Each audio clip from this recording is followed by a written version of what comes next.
Wait.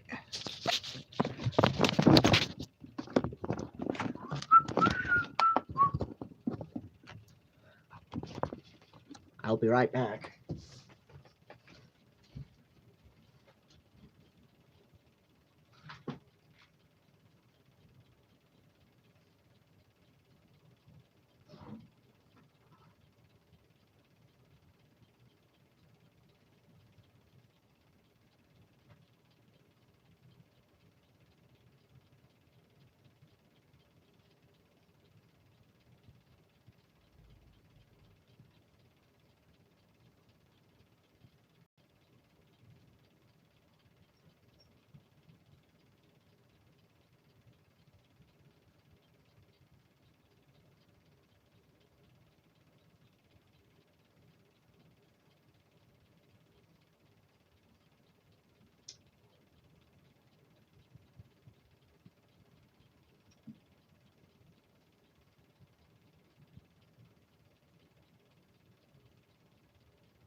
Fuck.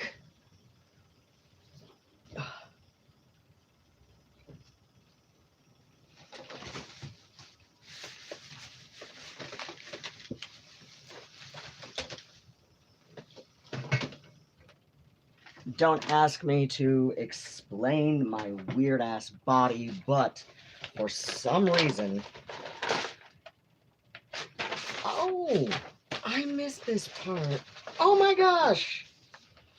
Oh my gosh, I missed this part when I did the I did a video a couple weeks ago. I still have yet to edit and upload, but I did a video a couple weeks ago where I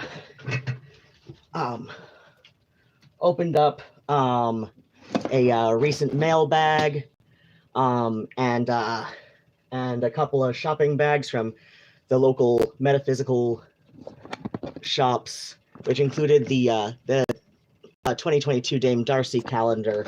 And like I said, I have yet to finish editing and uploading, and I missed the part in you know, like when I opened up the calendar and packaging. And so I missed the part where like she had folded it in a manila envelope and included a few stickers. Oh my gosh, I I can't believe I forgot that. But they get to go in here with all the rest of the Dame Darcy stickers that I have yet to put on things. And hello, cat. Oh, Murnow, you silly little boy. Oh, that's right.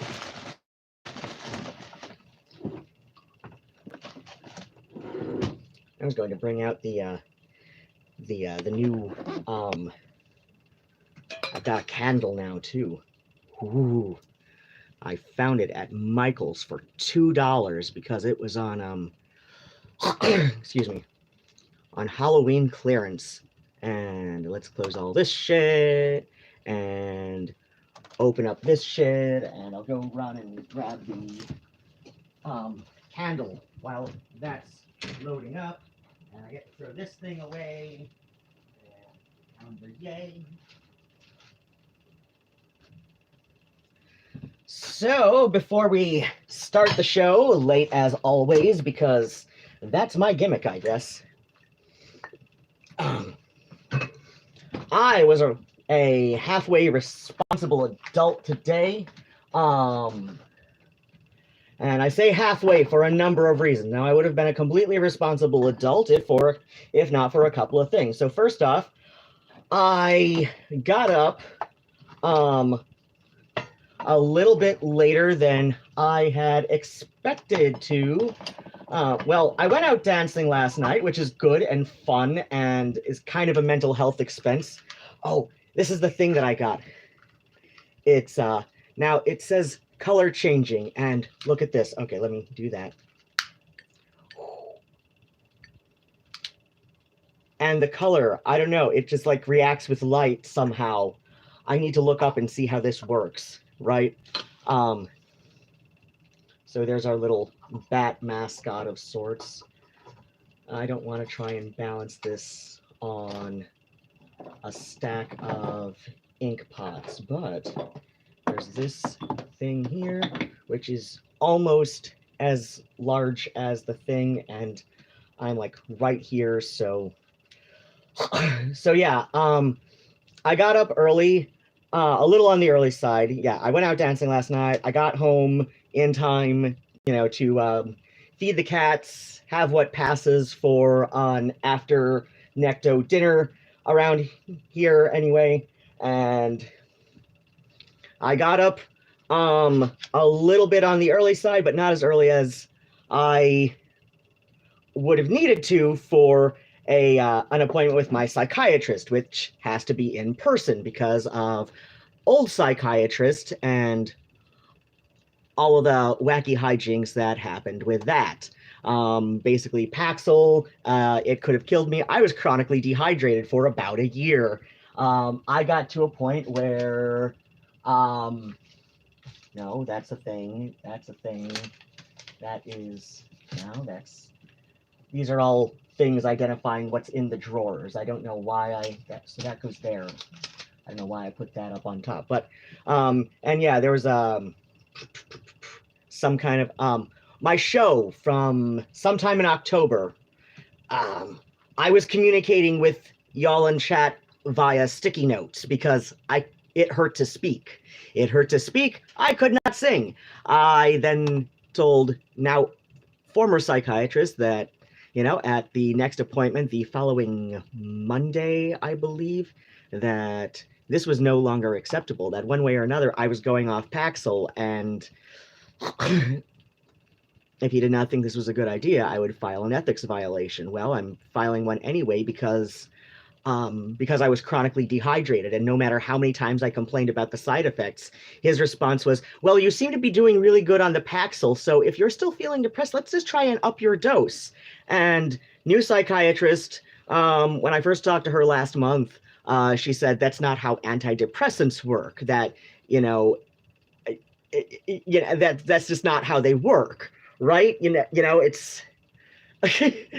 And more importantly, she said that, yeah, as soon as like chronic migraines started around, like, I think I first noticed migraines maybe August of 2020, and they became chronic around October of 2020. And we're talking October of 2021 was when I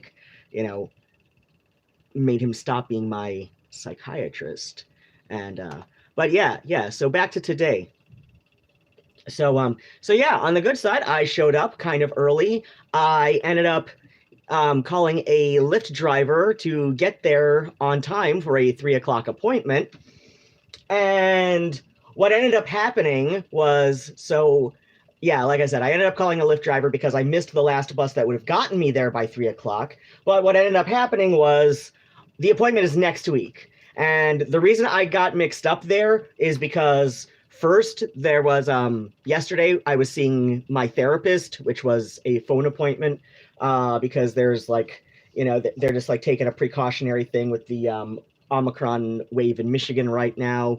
So St. Joe's is like, unless it's something that has to be done in person, do things like over the phone as often as possible. So it's like, like if I felt I absolutely had to see him in person, which I was almost ready to do yesterday, but I'll get to that in a second. But yeah, so So then what happens was, yeah.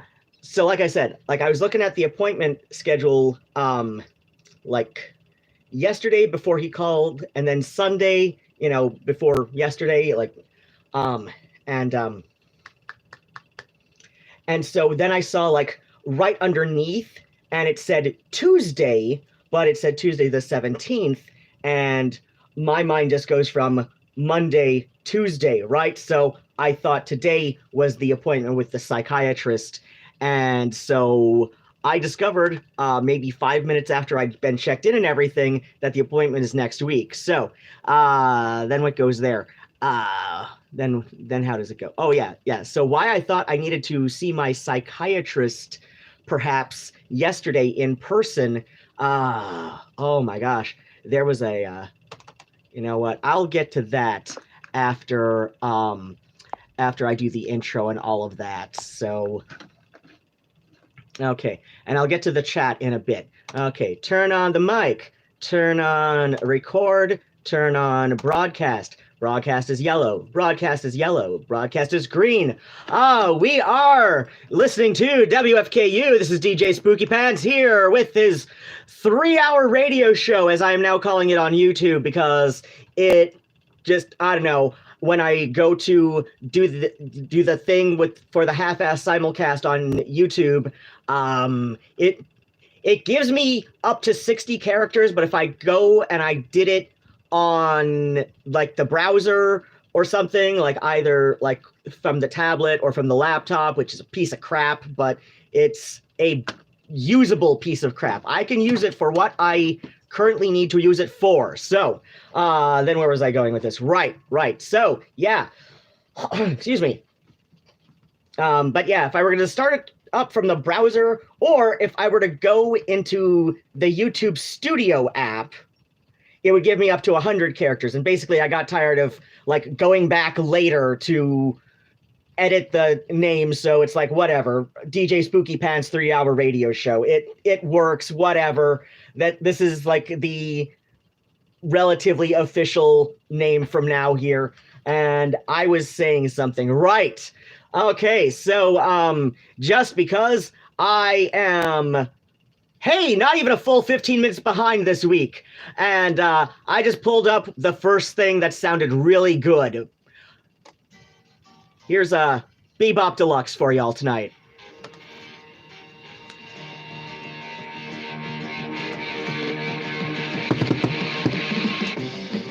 But yeah, so let's see. So my weekend began on Wednesday, as I began many times before. Oh, please don't tell me that.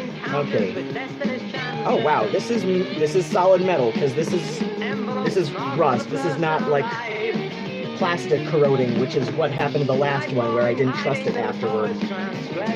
As always, this show is brought to you by ADHD and cheap wine. This is not the cheapest wine I could find. This is like, I'm still working on what I got in December. Did I get 2 bottles last month? I don't remember. But this is Ionawr Cellars Winter White. And since yeah, it seems like the worst part of winter in Michigan seems to be January lately. Yeah, there's a video I took that is up on Facebook of how well Barnes & Barnes apartment management takes care of the car park for this building. This is one of the buildings with a proper parking lot, and it was completely ice for several days. And then I put up the video, and within about 36 hours of me putting up that video, suddenly the parking lot was no longer ice. Can't have anything to do with the fact that that video was shared all over the Ypsilanti area discussion Facebook groups, and can't have anything to do with the fact that there were several people commenting, gee, I hope somebody sues their asses. Oh, I can't think how that could have happened. Like, it couldn't have been anything like that. Couldn't have been anything like that.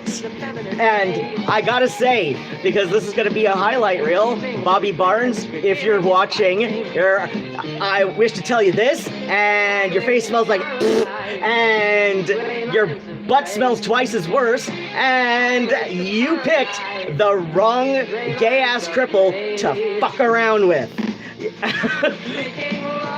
Because I've got copious amounts of free time, and I can take great delight in fucking around with people who are, in fact, stupider than me. You may think otherwise, but trust me, dear, you are stupider than me. You don't even know half as much as you think I do. Save highlight. Alright. Hey, my nail broke, son of a bitch. How'd that happen? Can't have anything to do with the fact that I'm a fucknut. But yeah, as I began several times before, my weekend, son of a bitch. I should probably write shit. Well, let me cue up something first. But yeah, my weekend began, as I began many times before, on what?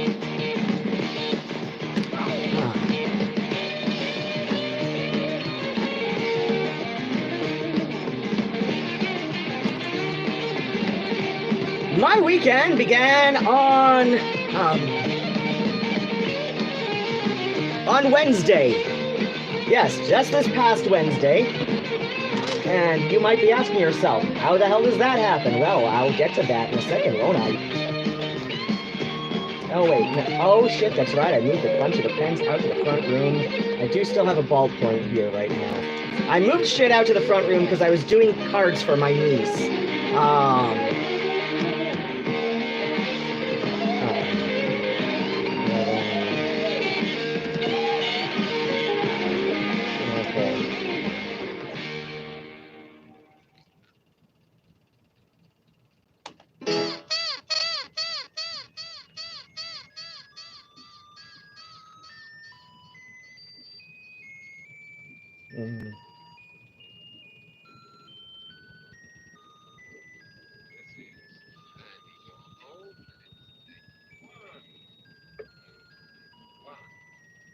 It's more whole, actually.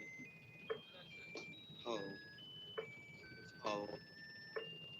As in holes.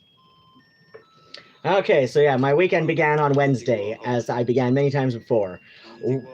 First thing that happened was I finished up, so let's see. Now I can't remember if it was, oh yeah. So yeah, Wednesday night, my weekend began. I finished off a bottle of my Androgel, which is in a pump bottle, right? It dispenses, you know, an exact number of pumps, and I discovered the fun way, exactly how precise these pumps are, you know, filled into the bottle. I'll get to that in a second. So yeah, my Androgel, I finished the last of that Wednesday night, so I got out a brand new bottle, and because I was due for a refill anyway, and because it's not so I get a 3-month supply at a time. Now, because of the way that the bottles are filled, when I'm given a prescription for a 3-month supply, I get 3 bottles. 3 bottles holds about 40 days worth by my own dosage that's been prescribed. So it holds about 40 days worth. So like a 90-day supply. So, you know, like, if this were going to be like a perfect, you know, 90-day supply, I would get a little under 2.5 bottles, right? But that's not how it works. So yeah, I have about a 40-day. I have about 40 days worth of dosage in each bottle. So usually by the end of the year, I have almost a completely full bottle, or you know, to get me through like the whole prior authorization that's required, you know, from my doctor for the insurance, right? So I get out the brand new bottle. I am a little past due to get a refill, but still, it's like I know from a couple of weeks and all this. Hi, yes, you're in Kittimer now. this last year and a half and some, when I hadn't been showering properly. That was some months back. Nigel was yelling at me because I wasn't showering properly around that time. And I know that's why he was yelling at me, because trust me, I was able to test this for science with, like, you know, lifting the arm, and when I would lift my arm and underarm funk would waft at him, he would yell at me. So my cat was reminding me to shower. You see, like, how he goes a little beyond the normal emotional support beastie like that he is. So, where was I? Right,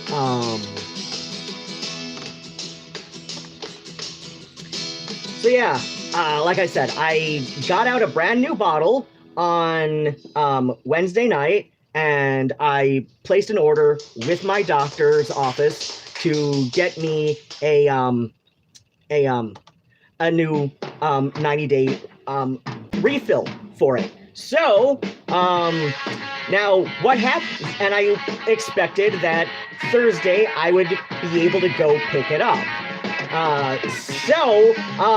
Then what happened was Thursday morning, it wasn't my doctor who called in the prior authorization for this medication.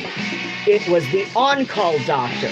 And my insurance won't accept certain, especially like the meds of mine that are controlled substances, which testosterone is.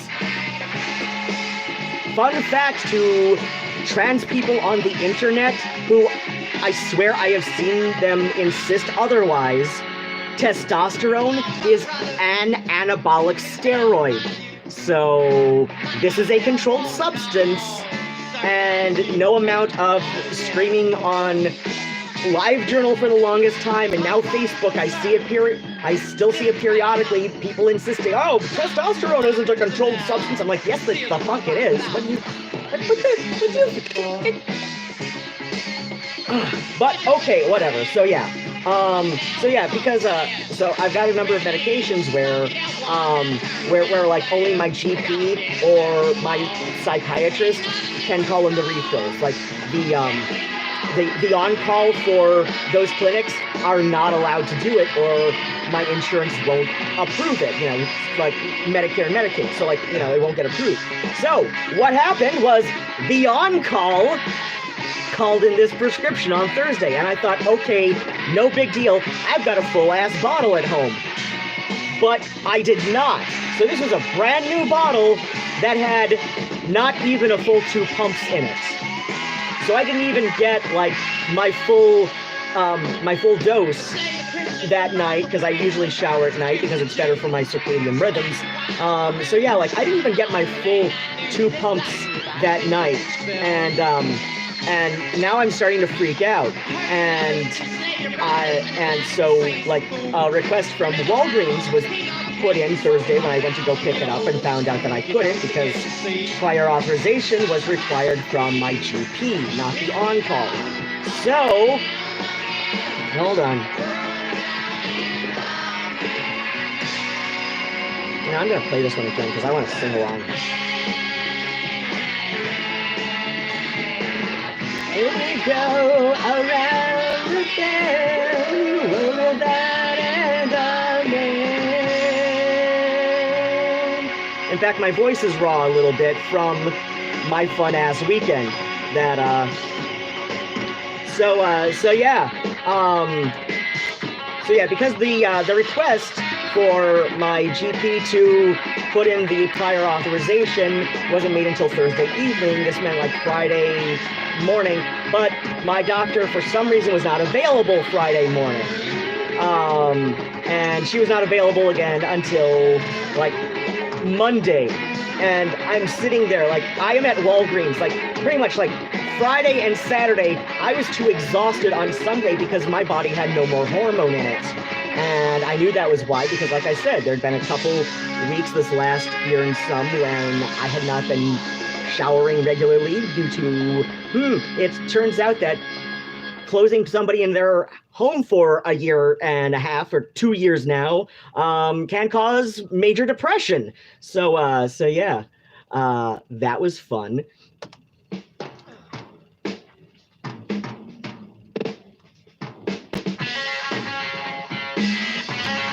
That's why it's sounding so fucking quiet.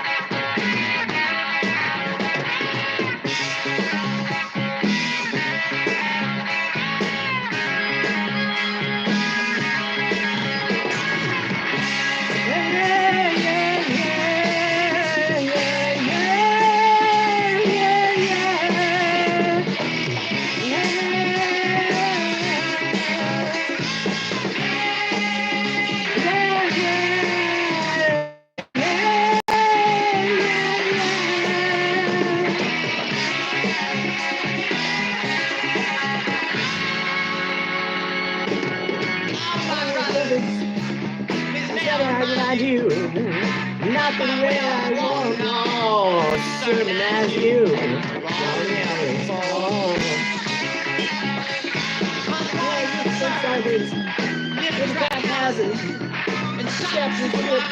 yes, here's robot classes.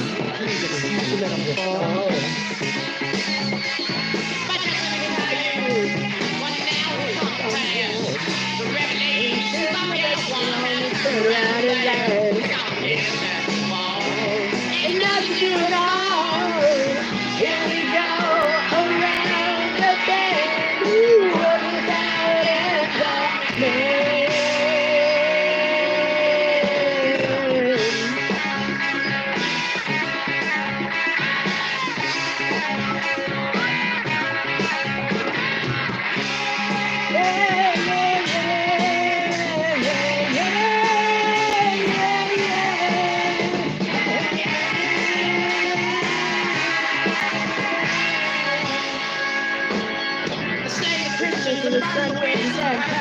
the Jews.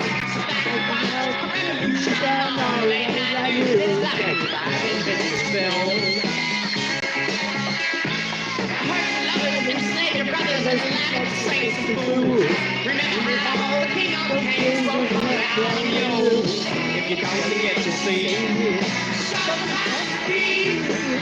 here we go around the bend.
Wow, these are in the same key and almost the exact same BPM.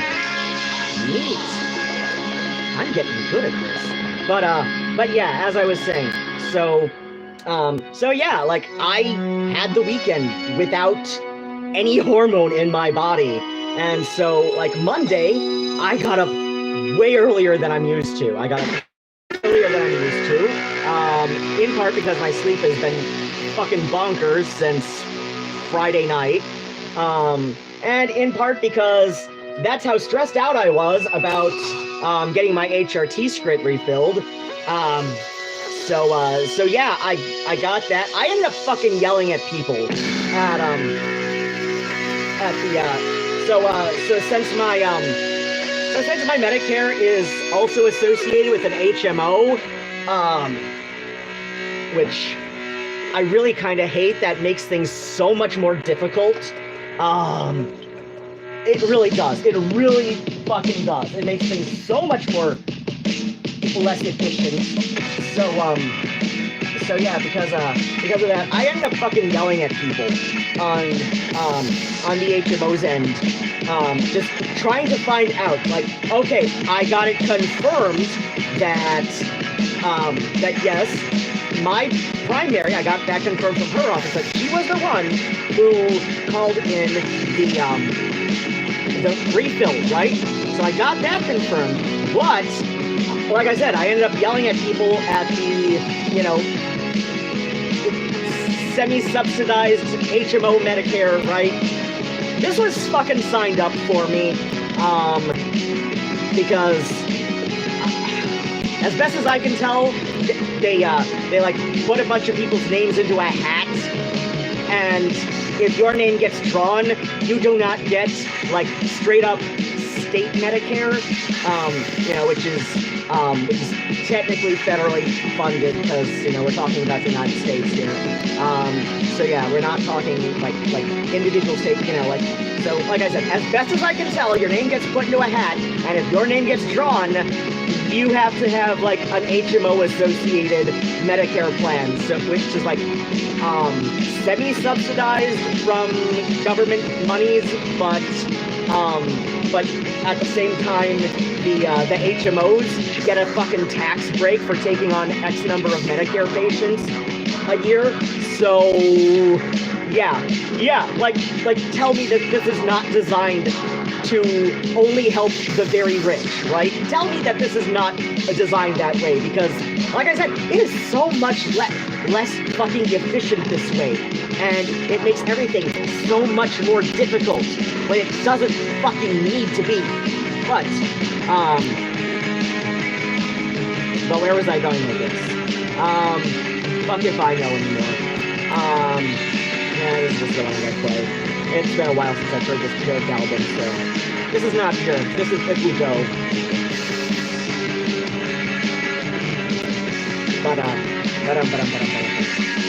But yeah, so like I said, I after I got off the phone with my doctor's office, I spent maybe like the next half hour, most of which literally shouting at people at the Medicare's HMO, you know, office, the HMO's Medicare office, whatever, you know. It's a fucking thing, and it's complete fucking bullshit, and, you know, or maybe if you're, I don't know, it seems like it would be more efficient to put everybody's name into a hat, and if your name gets drawn, then you get this, like, straight up, you know, fully federal, state-funded Medicare. That would seem more efficient. But then again, like, we're talking about a government wing that has been like criminally underfunded since the Reagan era, so, and got even more fucked up by Bush Jr. So maybe they are doing it the inefficient way, but whatever. So that's why my voice might sound a little raw. Because like I said, I was like literally shouting at people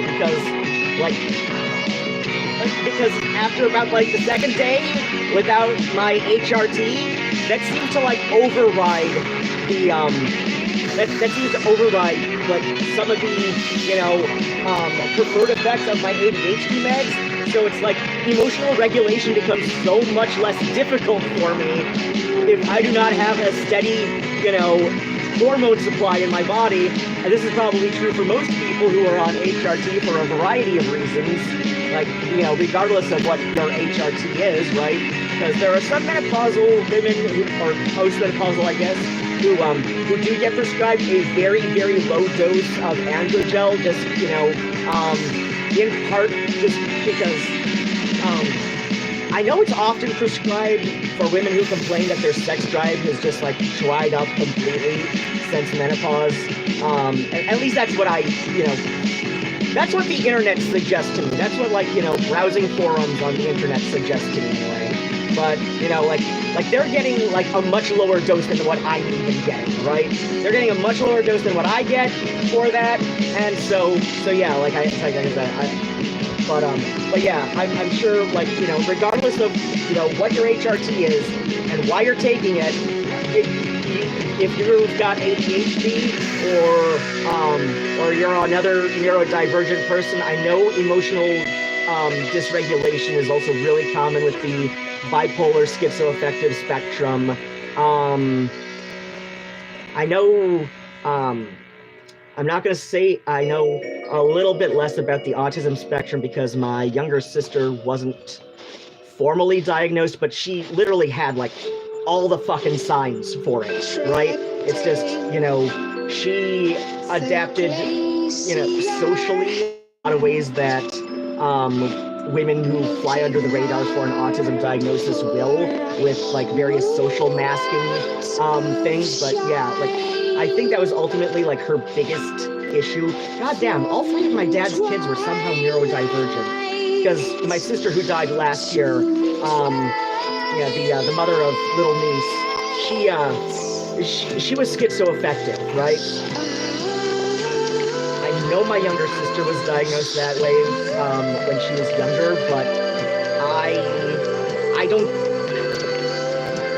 She might have been comorbid, schizoaffective, and autistic, but like I said, she had so many like physical traits associated with autism diagnoses, like and when I say physical, I mean like, you know, like not like facial structure like kids with Down syndrome or fetal alcohol syndrome often will have, but something. So these are close to, these are a similar key. That was C minor, C sharp minor, this one is C. So similar, close, not the same key, but close enough. Goddamn, like I said, I'm getting kind of good at this. Hi, yeah, you're right, kitty. But yeah, so yeah, my wonderful wacky weekend began on Wednesday, and it was just so goddamn bonkers, and so yeah, so like I said, like the fact that like I definitely remember looking on Sunday to see when my appointment with my psychiatrist came up. I don't remember if I took a good look or if I just like, you know, flicked through before getting off the phone to like hopefully get a short nap before my my therapist called for his stuff, you know, just like to check the time when he was gonna call. But okay.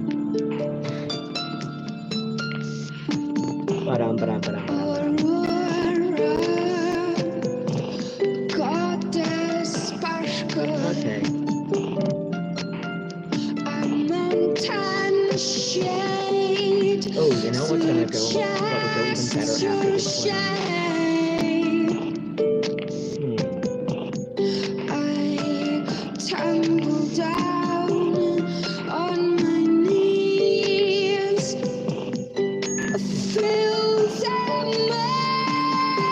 Hi, what you doing, kitty?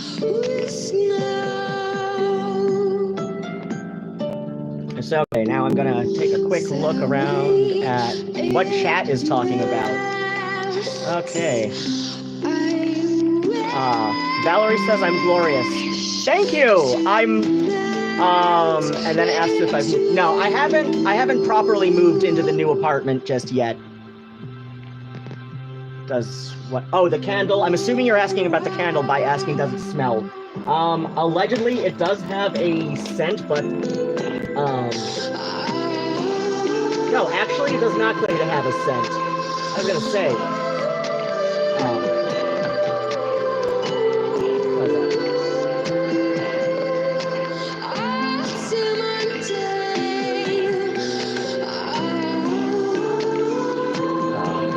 Okay, and I saw the LMAOs when I was ranting about the what's it called? The landlord, the soon-to-be former landlord. Oh god, I fucking hate that name. Went out dancing. Oh, thanks so much. Surprised things are opened up. Some are not.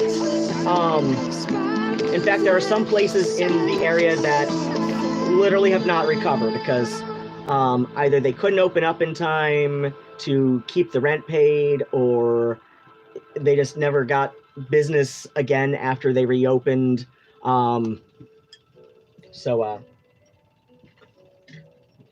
But oddly, there are like 2 new antique shops in Depot Town, Ipsy, which is the, you know, neighborhood where I'm moving to, which is just like a few blocks from here.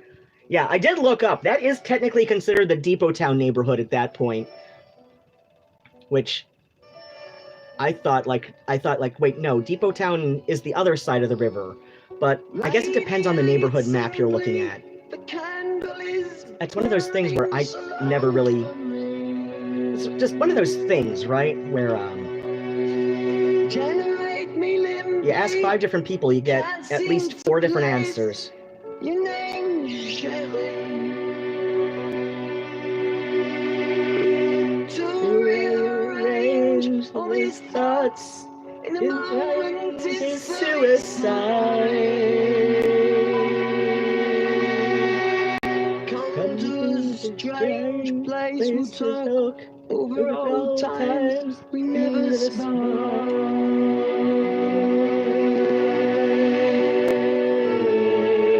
Somebody call me Sebastian.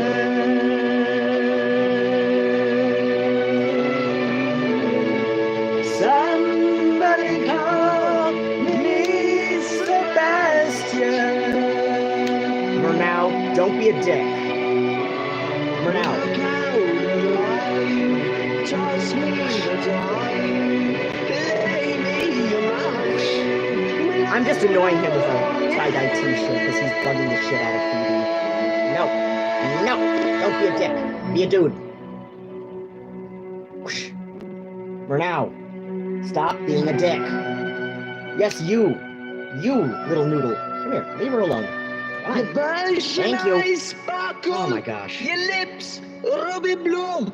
Never speak a sound. Come here, little noodle. There we go. And you Thank are you. so gay. With Parisian demands, you can run around. Your view of society screws up my mind like you'll never know. Lead me away, come inside, see my mind in the light of the sky.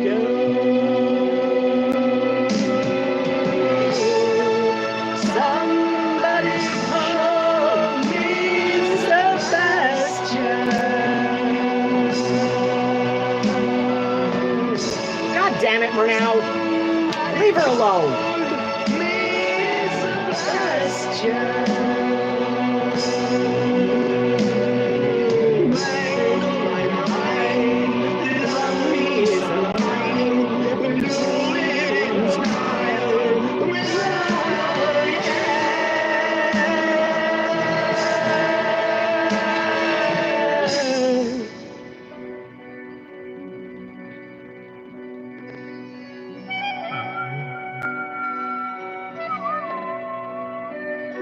You're not gonna run, babe. You ain't just begun, babe, to compromise. Slacked in a Bowery saloon, lots of start to city nights. Plain angel face, your eyeshadow and glitter is out of sight. No courtesan could begin to decide your beam of light.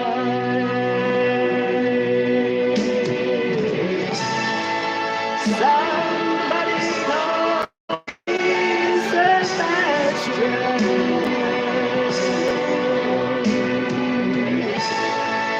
Somebody call me Sebastian. Dance on my heart, let's swoop and ride.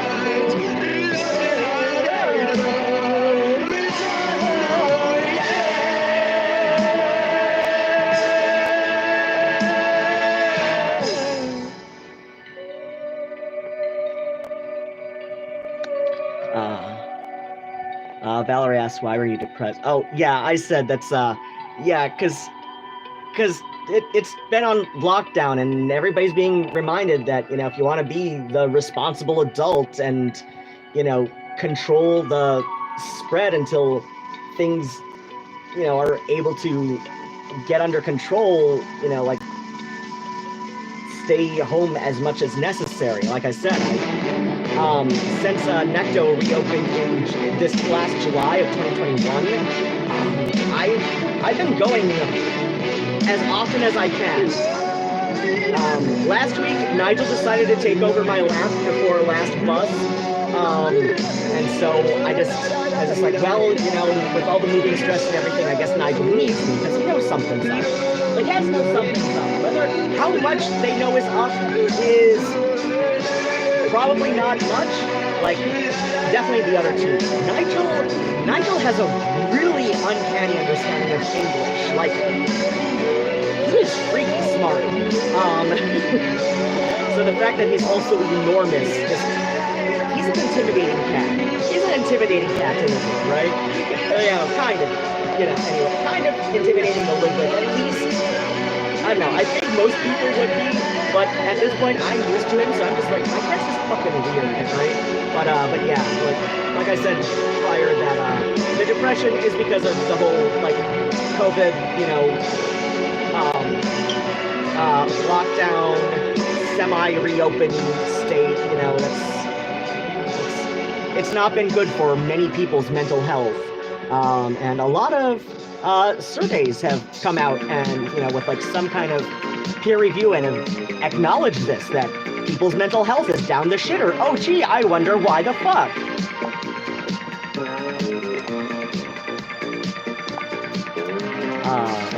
Pain making us jump through hoops for the next. Oh, God, yeah. Especially on something you replay regularly. Oh, yeah, I can see you now. Yeah, it is. Sometimes it just takes me a bit to get to the chat. Ordinary boy, somebody wants to know you.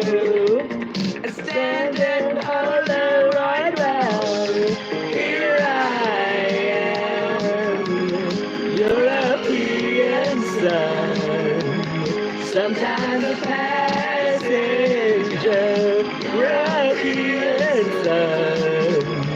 Here I am, European sun. Sometimes a passenger, European sun. Okay, you know what? I think I'm gonna do something different this week. It's Washington, disposable Soviets, searching for the quiet life.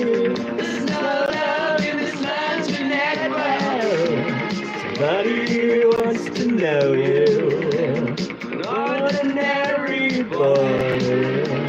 Somebody wants to know you, a standard Polaroid well.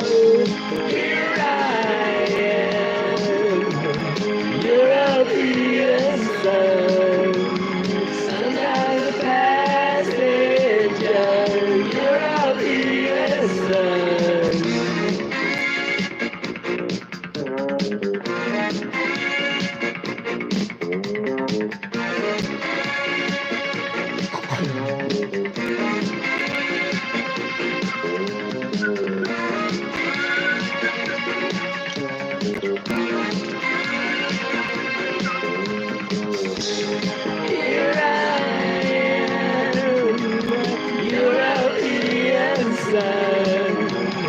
Sometimes a passenger, European sun.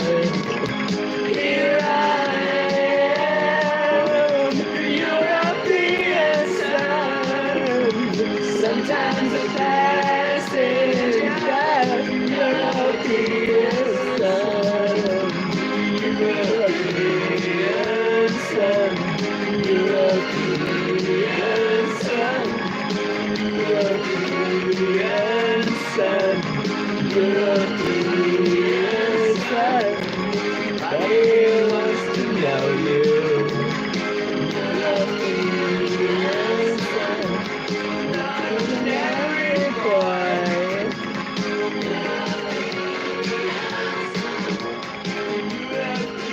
European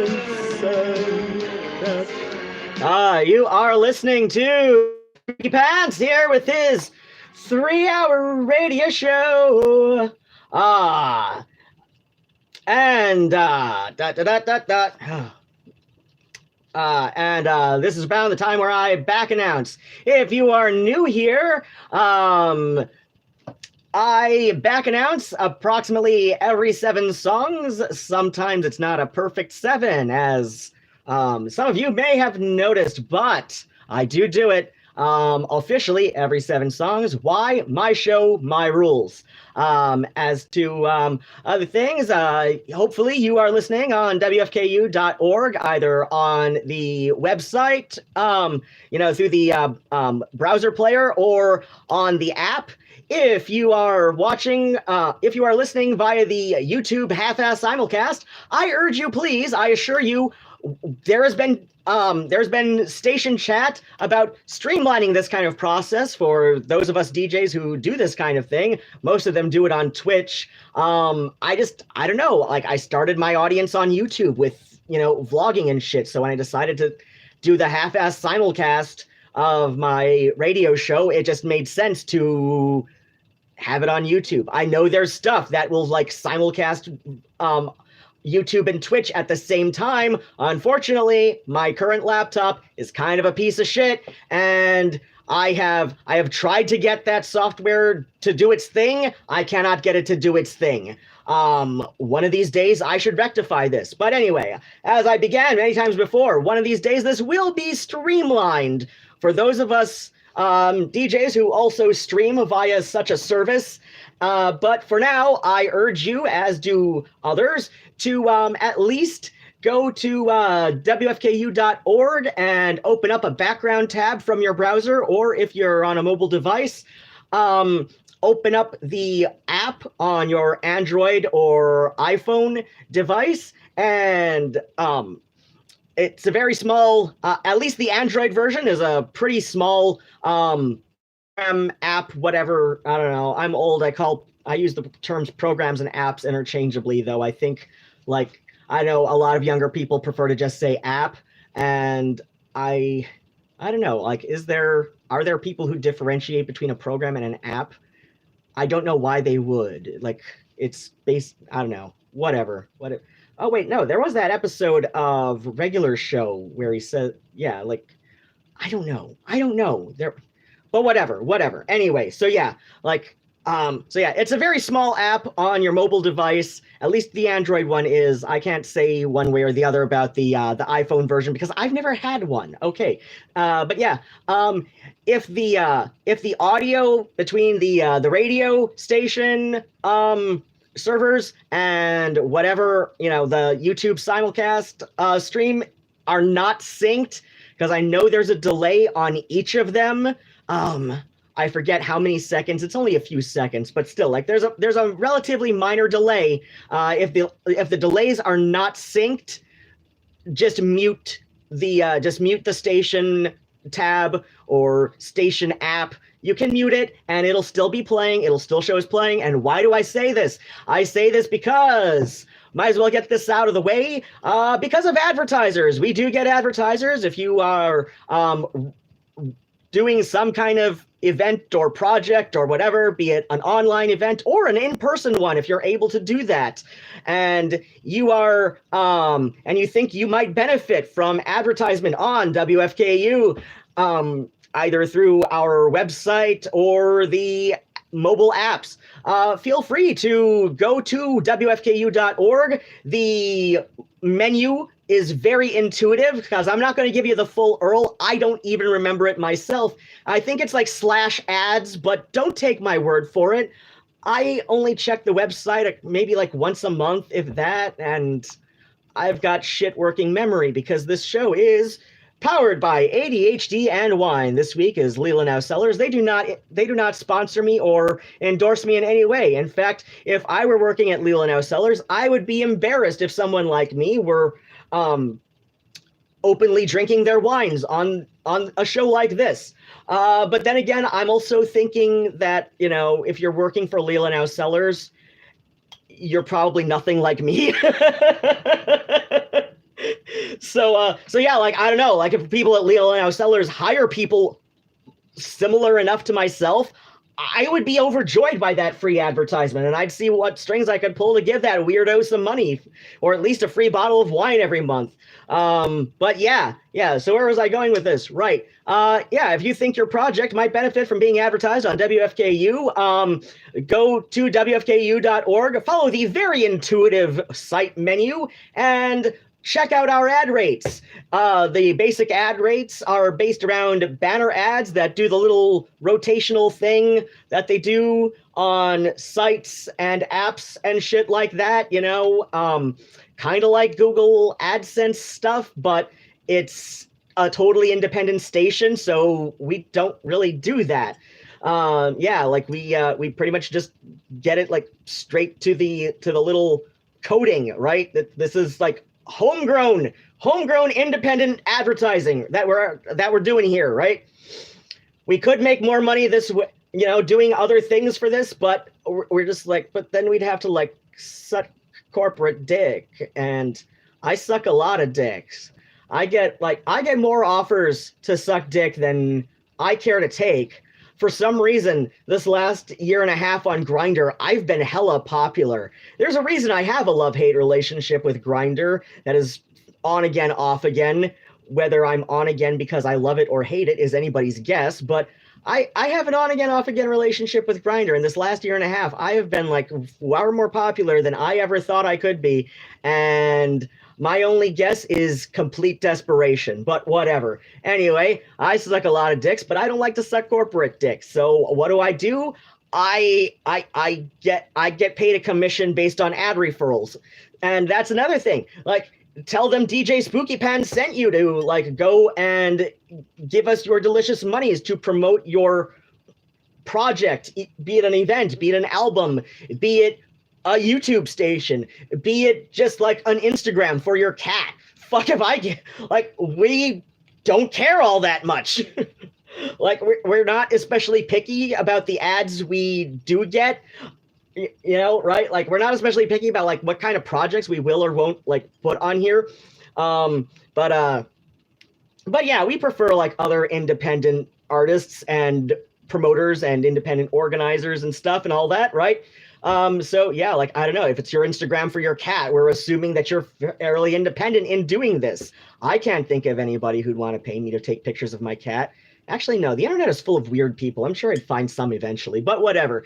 And yeah, speaking of, like I said, like, tell them DJ Spookypants sent you. And or your favorite DJ. Maybe I'm not your favorite DJ. Maybe your favorite DJ is Mange Voorhees, right? Oh my God, oh my God, I've known him almost as long as I've known my friend Esther. Son of a bitch. I mean, granted, like, he and I lost touch for a few years, whereas Esther and I never have, but god damn. Oh my gosh, when did my life turn into decades? But anyway, yeah, maybe your favorite DJ is Mange Voorhees. Fuck if I know. But yeah, just like tell them your favorite DJ sent you. I hope it's me. And that DJ will get paid a commission based on ad referrals. And if you really want to, like, show us who your favorite DJ is, or I don't know, like, maybe you hate all the DJs, you can pay an extra.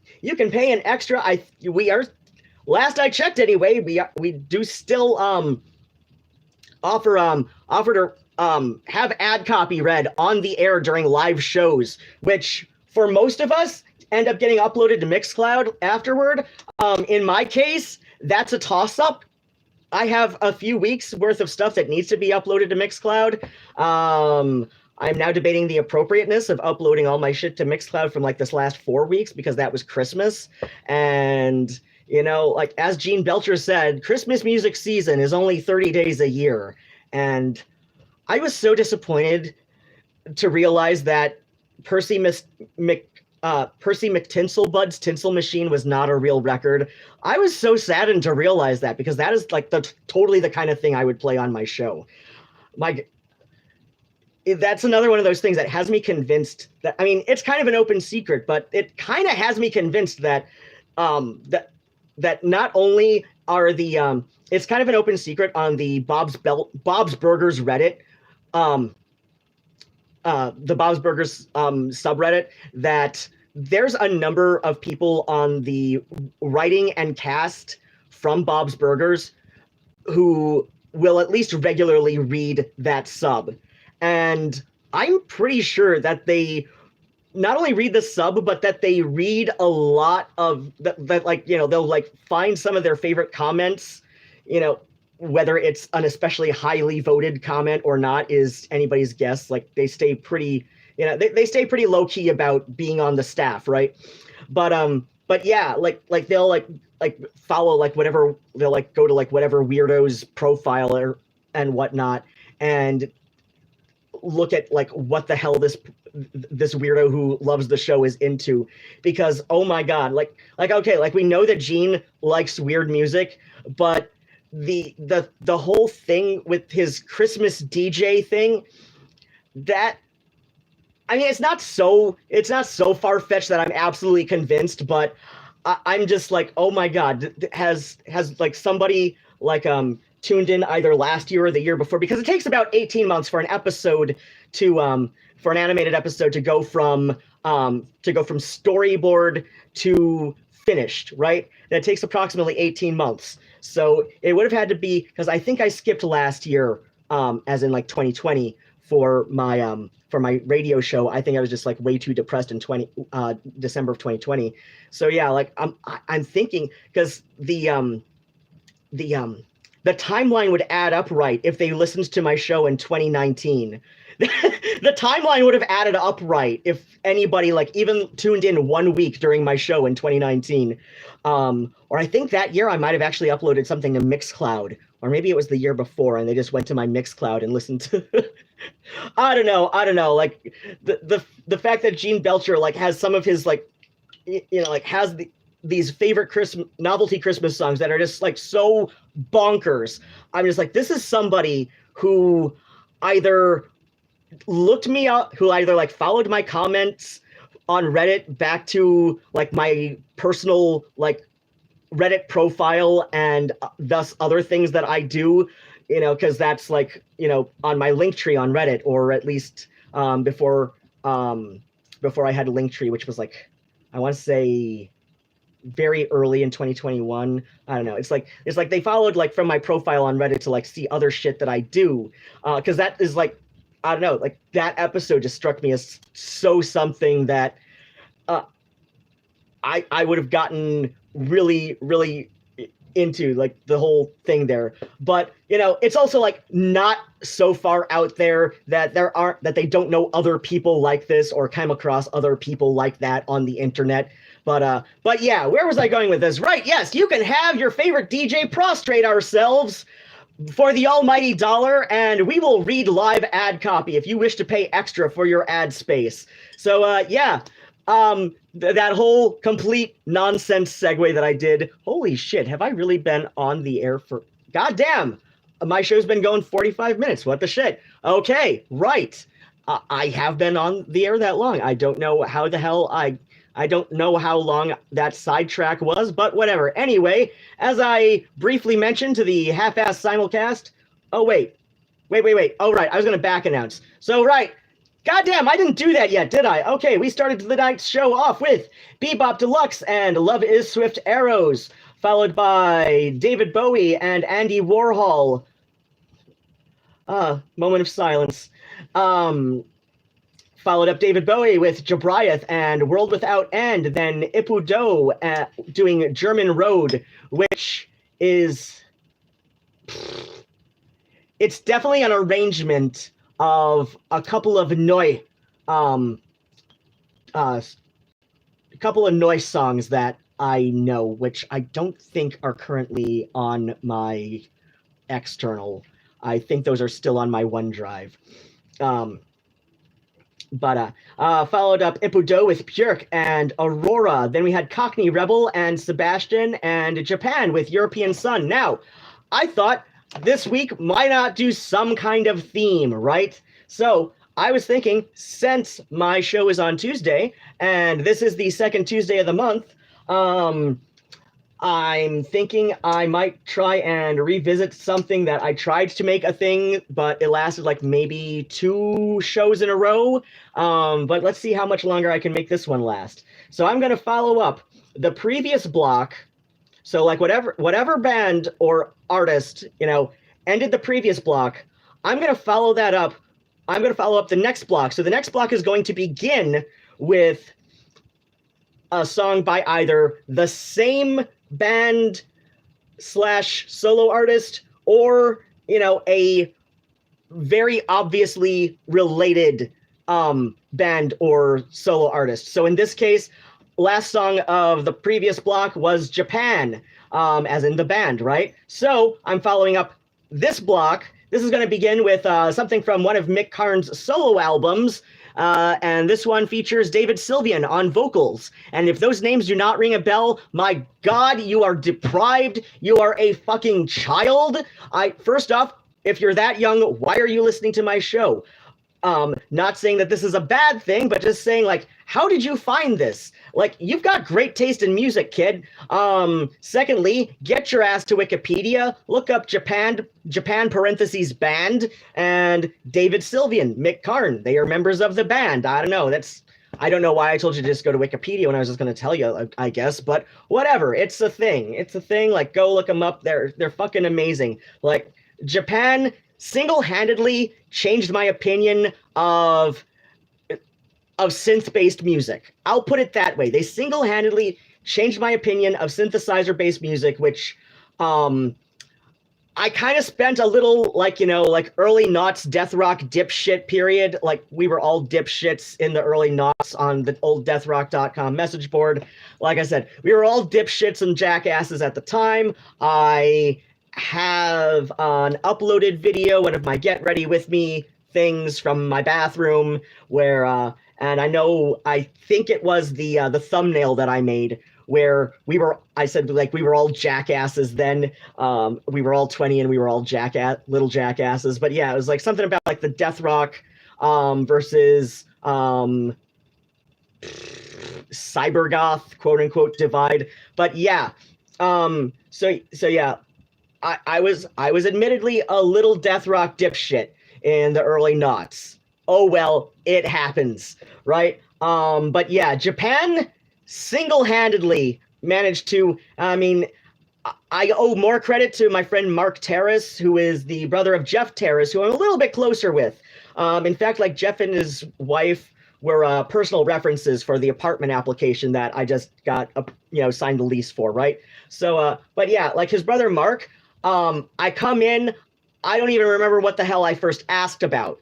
And he ended up showing me Assemblage, which is a compilation from Japan, the band, of course. So yeah, it's a Japan compilation, Assemblage. I think that was released in 81. According to this, it was 82, but I'm pretty sure my record was 81. I just go by, like, what, I don't know, like, when they're records, I'll usually, like, go to the peer-to-peer file sharing that I do, because it's easier to do that than plug my stereo into my laptop and do all of that and then, like, sit there splicing songs apart. So yeah, like, because I own the record, I can legally own as many copies as I like, and thankfully, like, this is a case where it would be, like, really hard to prove that that I did not personally make these copies. Of course, I just did the air, but then again, like, the servers for this service are in a country that just gives the middle finger to the RIAA. Right? I mean, I've got very mixed feelings about that, right? So, like, that's just keep in mind, like, DJs know about this. We use this power for good. Then there are goddamn, like, I guess, music hoarders, in a sense, that, like, one of my friends, he's also a DJ, but he will sit there and, like, just, like, download somebody's complete hard drive worth of music, and, for as long as he can, right? He's fucking bonkers. He just likes to have as much music as possible. But anyway, like I said, Mick Karn with vocals by David Sylvian. Oh my gosh.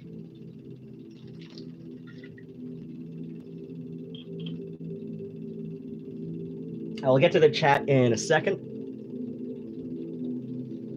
I just gotta find something to follow up Mick Karn with.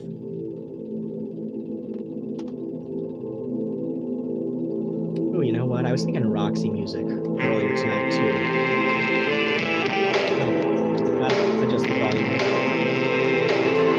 I forget how quiet some of these start out and then get louder.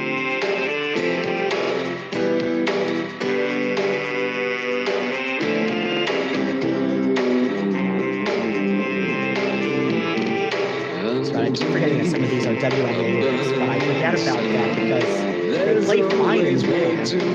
And yes, I'm still old enough that I use winning. Or I'm old enough that I still use winning rather than like Windows Media Player or whatever. You'll be the month, I'm the flame. I'll bless you and keep you safe and sound until sunrise comes round again. I'm like a mountain made of stone. I'm like a new day dawning. I'll be here every morning close to you. Okay. Let's sail on a river. Valerie then said, U.S. is pretty much the only developed country that... Oh, yeah. State is Medicaid, Fed is Medicare, right? Yes, that's true. But yeah, there's like, with Medicare, there's also like, government, like straight Medicare, they call it. And then there's HMO subsidized Medicare. And I'm one of the unlucky ducks who got HMO subsidized Medicare because my name did not get pulled from a hat this year.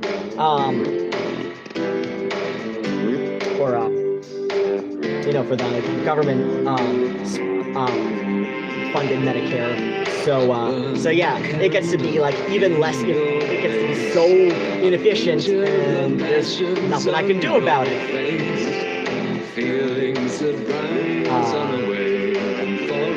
I got so used to that. Don't want to go. Oh no, that's yeah. I couldn't get used to it. It was killing my soul to put it in like a dramatic but accurate way. Like my friend Charles was seriously concerned about me, but he's just like, you're also not a danger to yourself or others, so I don't think it would be wise to, call, anything. But to be fair, though, I was also on Paxil most of that time, and yeah, it's kind of a minority in people over the age of about 24, 25, but yeah, it is completely possible to be on Paxil and get even more depressed than you were when you started taking it. And so whether I was just like feeling like situational depression from the fact that it had started to hurt to speak and I couldn't physically sing because my mouth was so dry from the Paxil, because that's a common side effect of the Paxil, or if it was just like straight up making me more depressed than I was before I started it, right? I couldn't tell, but either way, not a good look, Dr. Pollock. To keep me on Paxil no matter how many times I complained about the side effects. And then when I complain about the side effects and beg, please put me on something else. I cannot stand this. He says, well, you seem to be doing really well on the Paxil, so if you're still depressed, just up your dose. I'll be here every morning close to you.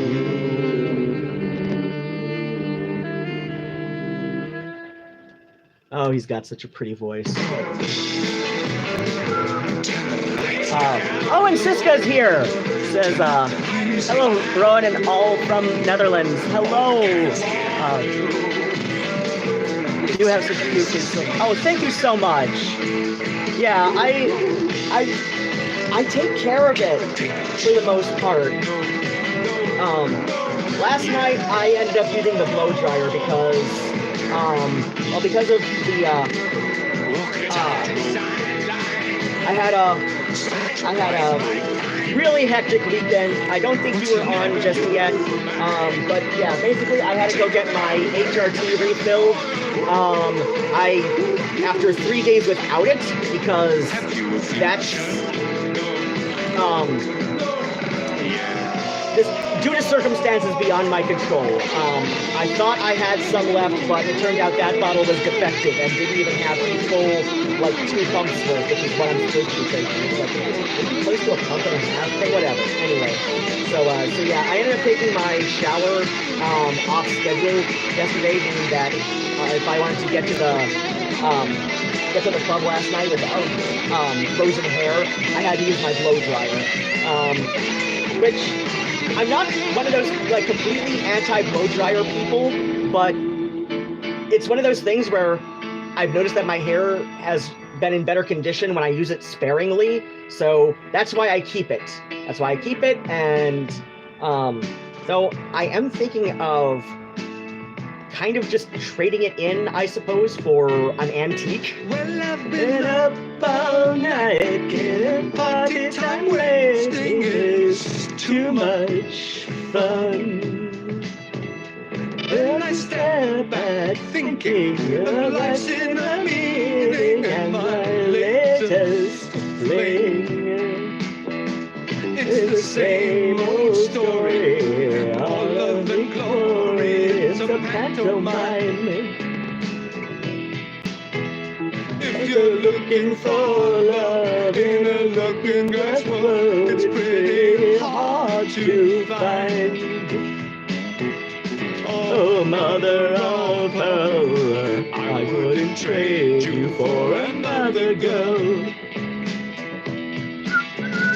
Divine intervention, always my intention, so I'll take my time.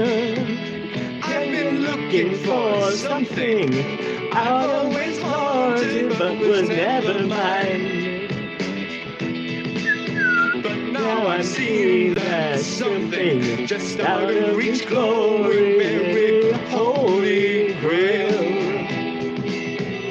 Oh, mother of pearl, lustrous lady of the sacred world. Thus even Zarathustra, another time loser, could believe in you. With every goddess a let down, every idol a bring down, it gets you down. But the search for affection, your own predilection, goes on and on and on and on. Canadian club love, a place in the country, everyone's ideal. But you are my favorita, and a place in your heart, dear, makes me feel more real. Oh, I wouldn't trade you for the whole world. You're highbrow, holy, with lots of soul melancholy shimmering. Some end time sleekness was always my weakness, like a simple tune. But no dilettante, filigree fancy beats the plastic hue. Korea girl cover, exposed and the novels that tried into view. Oh, looking for love in a looking glass world is pretty hard for you. Throw away kisses, the boomerang misses, spin round and round. on a feather bed quilted. Things are still starting out. I go down. Take refuge in pleasure. Just give me a future. Forget your past. Oh, mother, suffering lover in a shrinking world. Oh, lovely dreamer, your chunk of purple, such your cameo. Oh, mother lover, so semi-precious in your detached world. Oh, mother, I wouldn't trade you for another girl. Oh, mother, I wouldn't trade you for another girl. Oh, mother, I wouldn't trade you for another girl. Oh, mother of pearl, I wouldn't trade you for another girl. Oh, mother of pearl, I wouldn't trade you for another girl. Oh, mother of pearl, I wouldn't trade you for another girl. Oh, mother of pearl, I wouldn't trade you for another girl. Oh.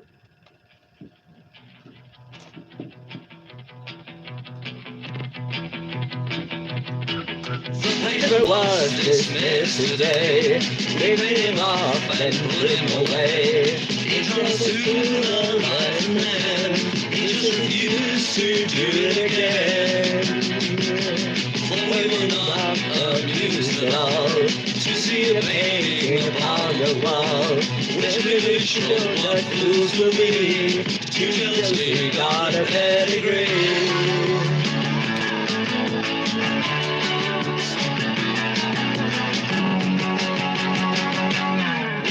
So very concerned to see the commoners never learn.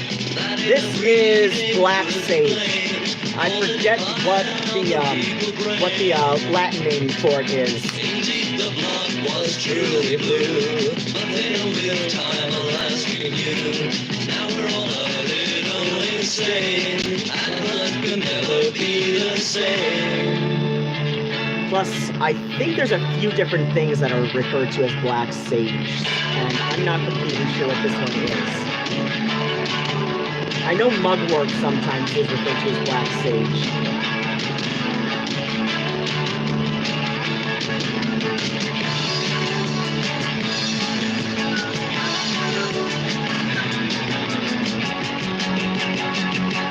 Mr. Goya, the all was most unkind and very unfair to pay us in the way he did, as if the royals had lost their ears.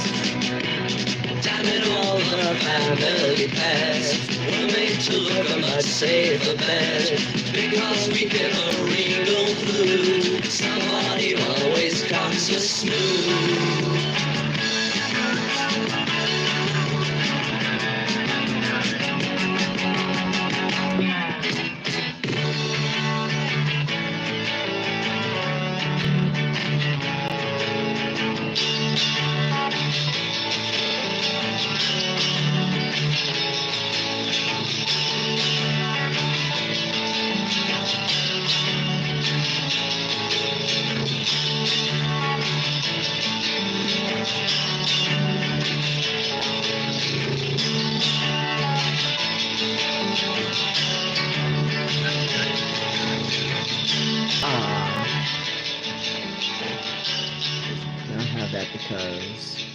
Because of your throat, but do love the In the Mummy's Weekly studio now, we have John Hayden, Andy Warren, and Lester Square from the Monochrome set. Now, which one of you would like to take the stand shit. now, Lester, and tell us where you've...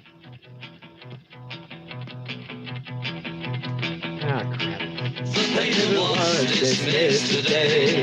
We paid him off and put him away. He comes to the light and then he's refused to do it again. For we were not amused at all to see the painting upon the wall, which really showed what fools are we to just we got a pedigree.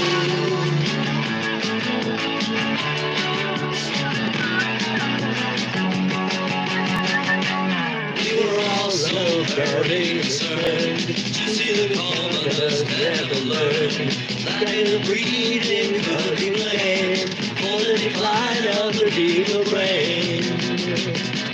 Indeed, the blood was truly blue, but filled with time alas we knew. Now we're all a little insane, and life will never be the same.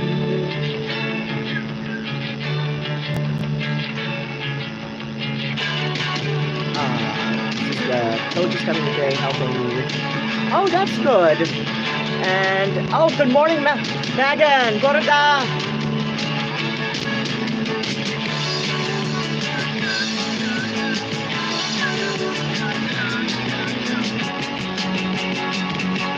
Mr. Voyage, all too glad, was most unkind and very unfair to raise him the way he did, as if the royals had lost a limb.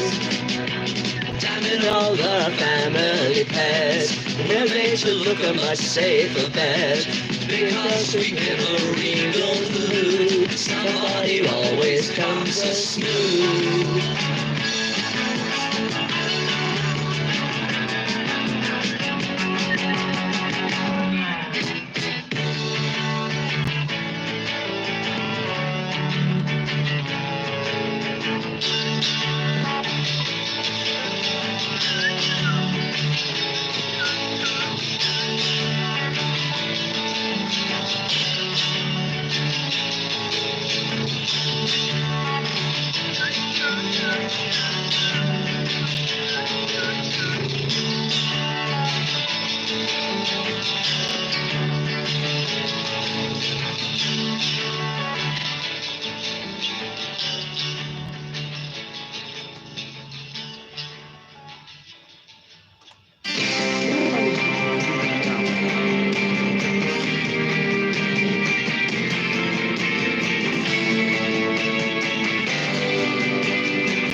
Stop me if you think that you've heard this one before. Stop me, stop me. Stop me if you think that you've heard this one before.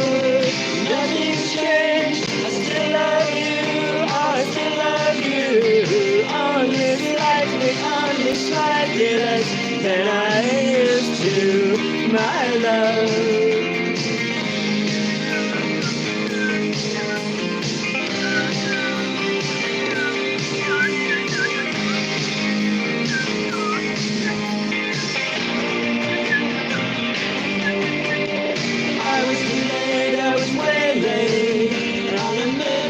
I spent my last 10 seconds of life as I down the crossbar. And the cable's enough to make the shadow burst with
Stop me if you think that you've heard this one before. Stop me if you think that you've heard this one before. Nothing's changed, I still love you, oh, I still love you. Only slightly less than I used to, my love.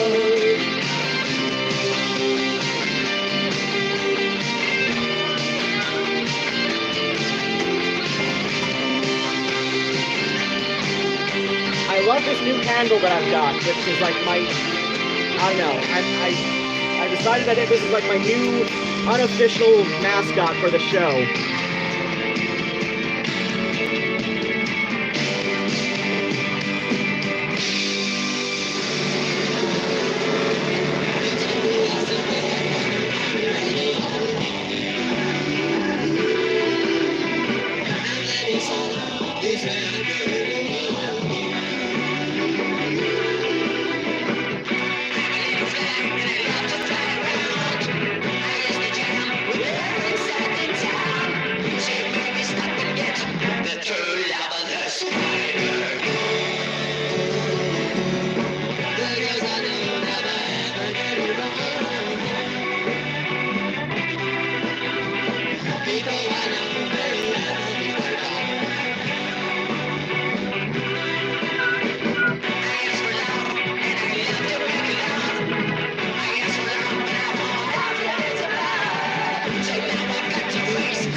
To love the spider.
Oh, that actually goes in together.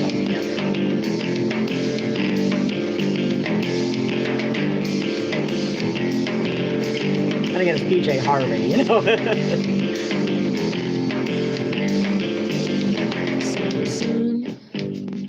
The strength that's in your arms.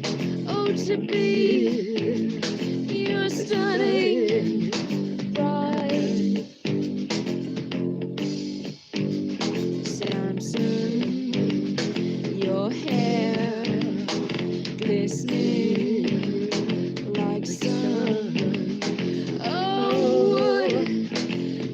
decided were mine.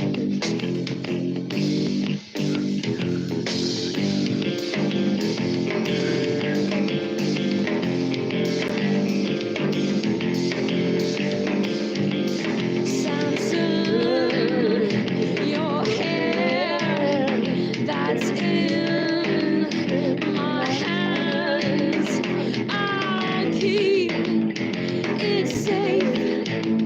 You're mine, you're mine.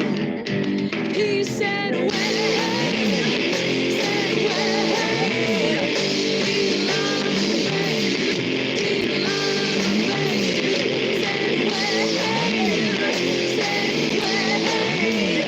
He loved me, he loved me. Said, wait, said, wait. He loved me. You lie my face, you comb my hair, you lie my bed.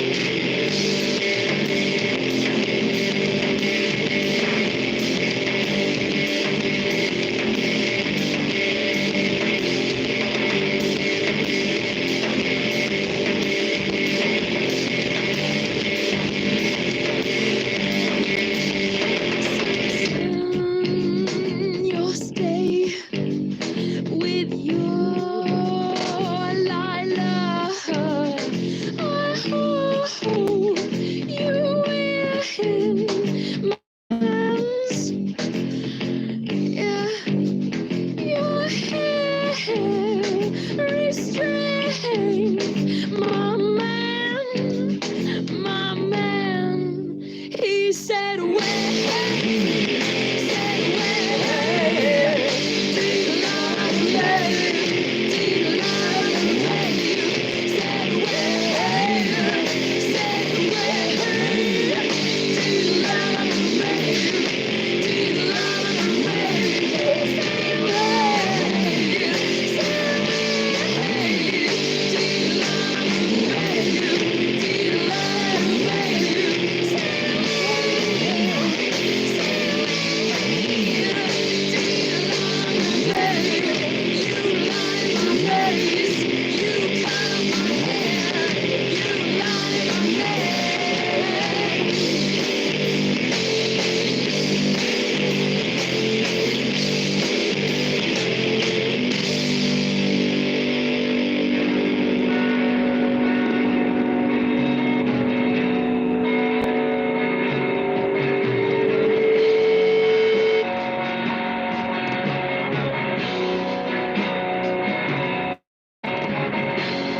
I've been contemplating suicide,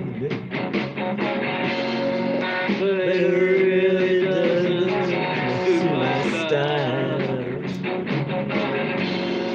So I guess I'll just ask for instead,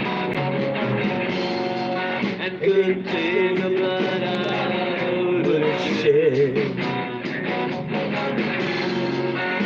She makes me feel so at ease. My heart is really on its knees, but I keep a poker fist the evil mother couldn't tell, but my pain is so many. She is almost a mirror, and the sound of her little shelter from her shiver down my spine.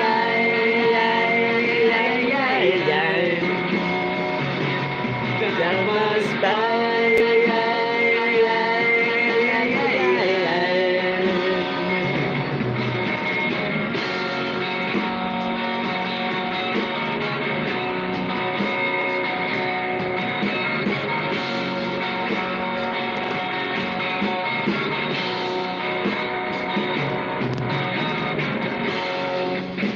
I keep a photograph against the wall,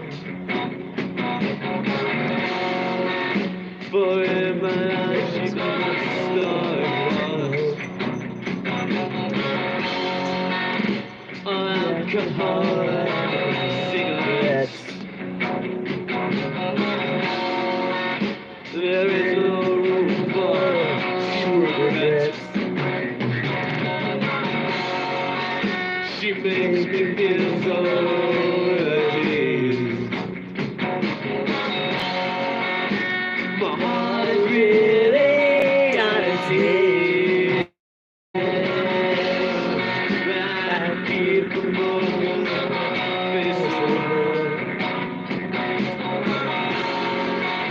the evil mother couldn't tell that my baby's away. Defeated, almost a girl and signed on the name of Santa, put mud and shiver down my spine.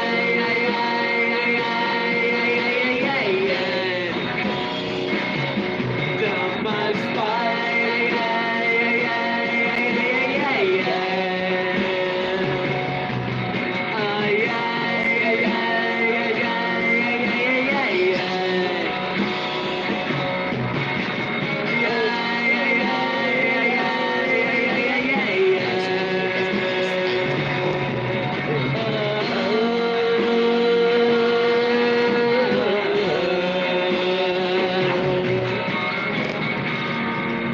You are listening to DJ Spookypants, and this is his radio show on WFKU, and now is around the time where I back announce, and I'm going to try to keep my little meandering thoughts to a minimum, other than to remind you that if you enjoy WFKU and you have a project that you feel might benefit from advertisement on WFKU, be it on a combination of our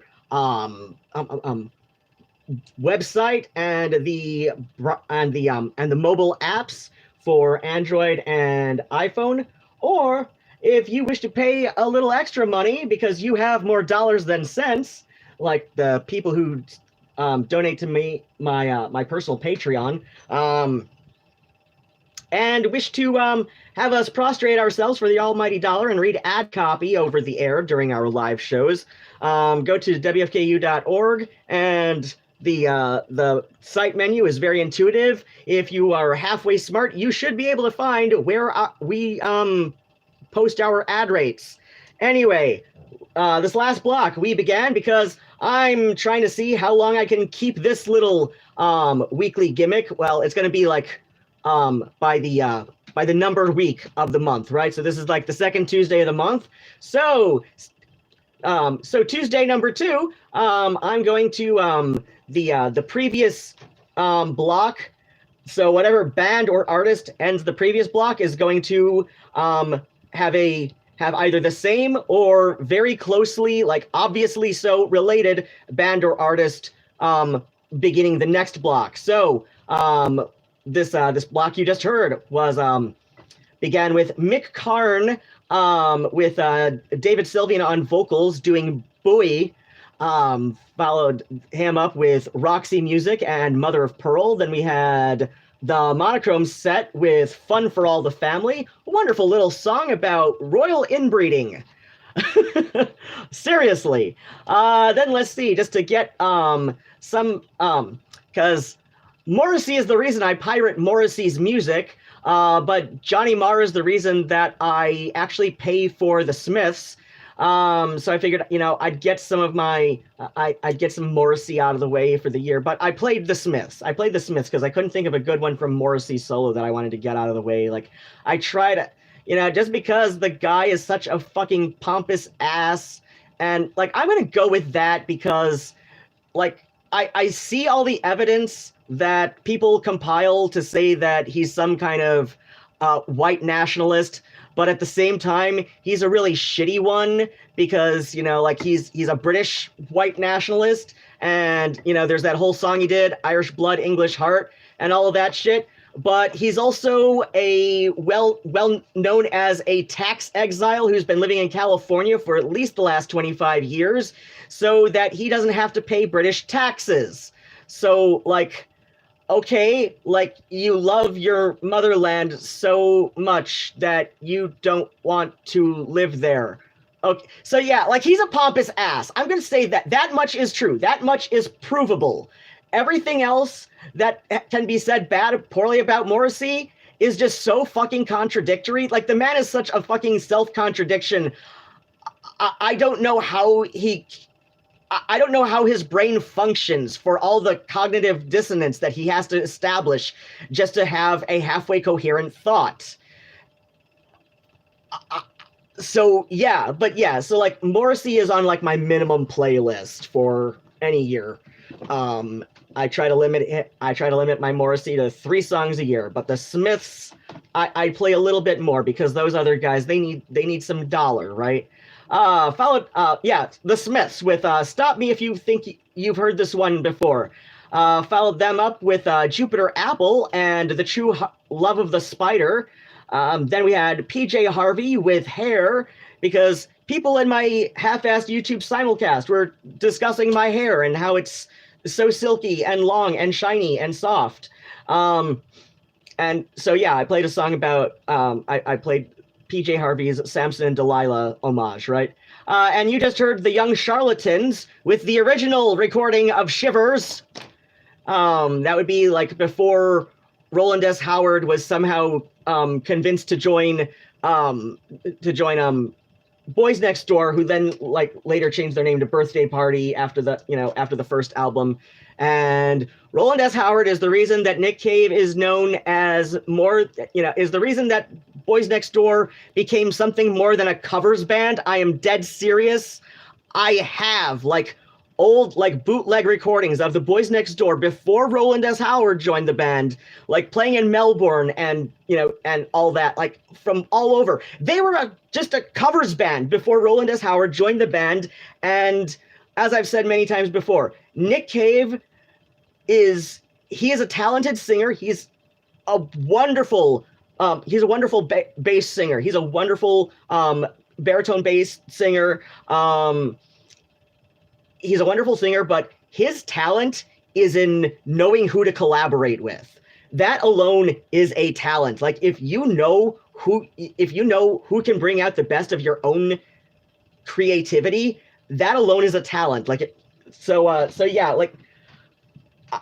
And I'm not saying that he's necessarily overrated, though I know somebody who likes to join my half-assed YouTube simulcast does, say this sometimes, and it's like, I'm not so much saying that he's overrated as in like, I'm saying people need to recognize his, what his talent actually is. Because like his best work is when he's collaborating with somebody. And yet at the same time, like my favorite Nick Cave solo album, which I put in air quotes because like, let's just face it, like Nick Cave and the Bad Seeds is Nick Cave plus whomever is able to work with him long term, right? Like that is Nick Cave and the Bad Seeds, but he has a few albums that have been released as quote unquote solo albums, and my favorite of those is Nocturama and that's one that at least when it first came out, so many critics hated it and so many fans had no idea what to make of it,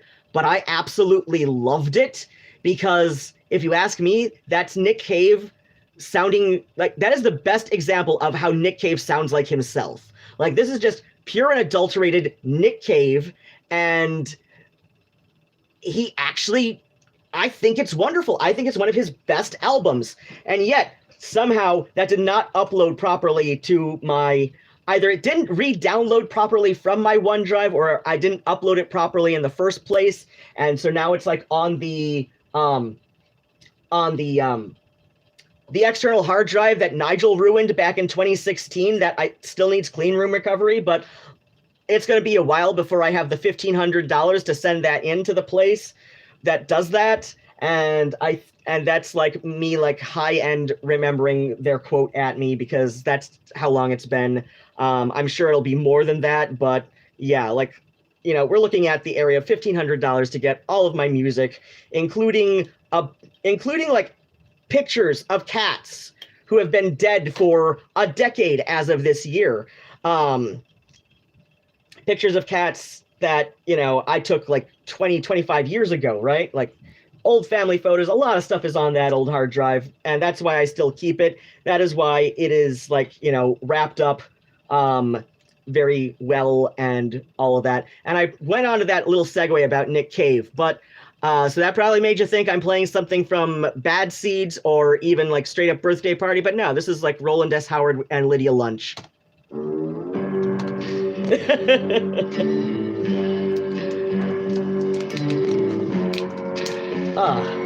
I don't know why I just tore this off.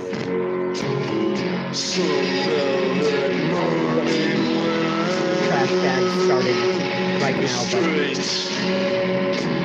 but I'm gonna open up your gates and maybe tell you about Phaedra, how she gave you life, how she made it in some velvet morning when I'm straight. Oh, you know what? At first I thought I was going to follow this up with some David Bowie, but now that I'm listening to it, I'm like, no. I want to go back to my my modern ska folder and get out some Nancy and Lee.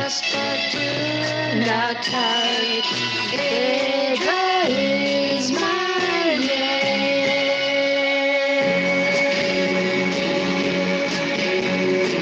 So velvet morning when I'm straight, I'm gonna open up your gates and maybe tell you about Phaedra, how she gave you life, how she made it some velvet morning when I'm straight. Flowers are the things we know, secrets are the things we grow. Learn from us very much. Look at us, but do not touch. Phaedra is my name. So velvet morning when I'm raised. Flowers are the things we know. I'm gonna open up your gates. Secrets are the things we know. I'm gonna tell you about Phaedra. Learn from us very much. How she gave me life. Look at us, but do not touch. How she made it. Phaedra is my name. So velvet morning when I'm straight. So velvet morning when I'm straight. So velvet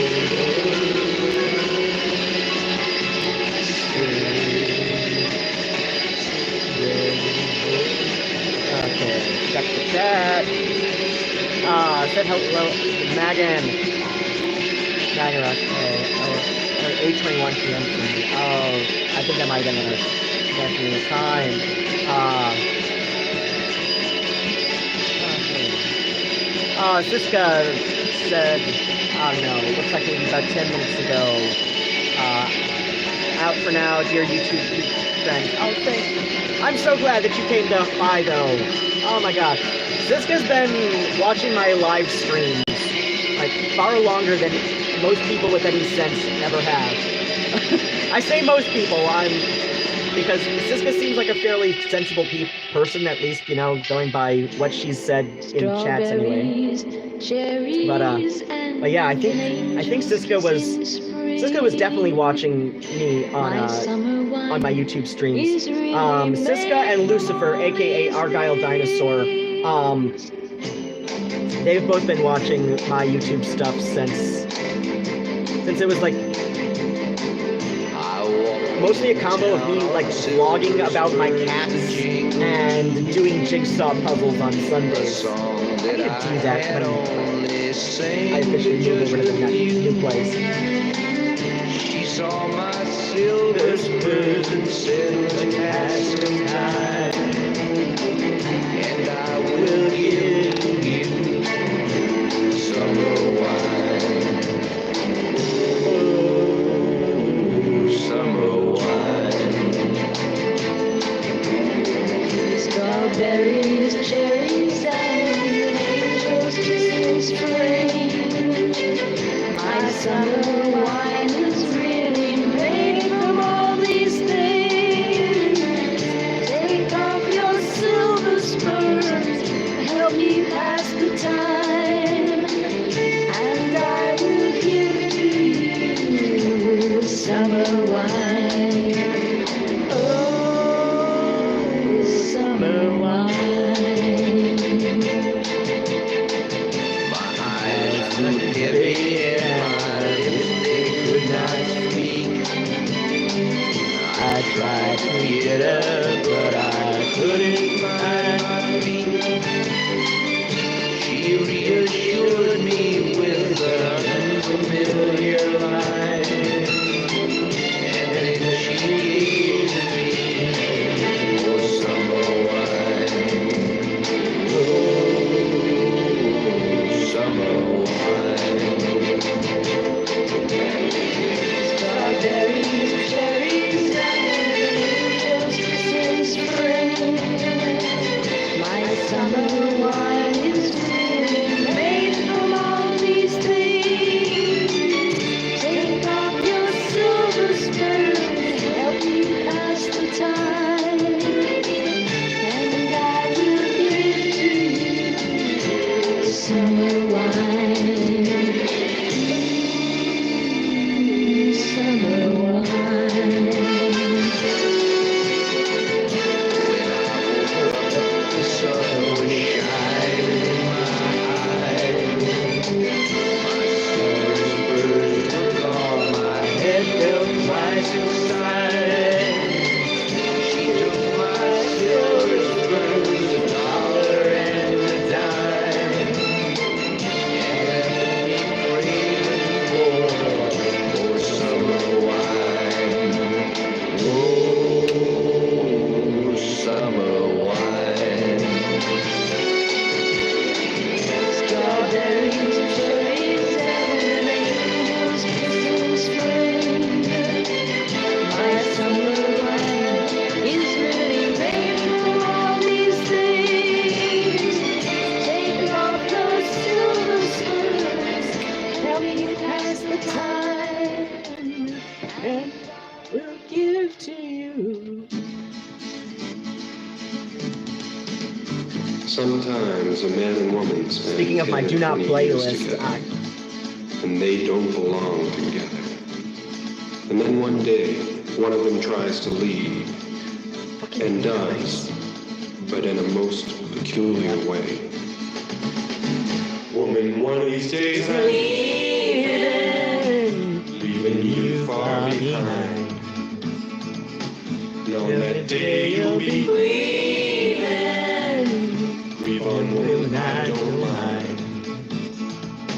Look out in the backyard, cause I'm leaving you real soon. Gonna fly me out to heaven in my big red balloon. You're nothing but an old fool, and that's all you'll ever be. You're nothing but an old fool, you know me. So stop your silly playing, it's time to settle down, and hear me when I say it.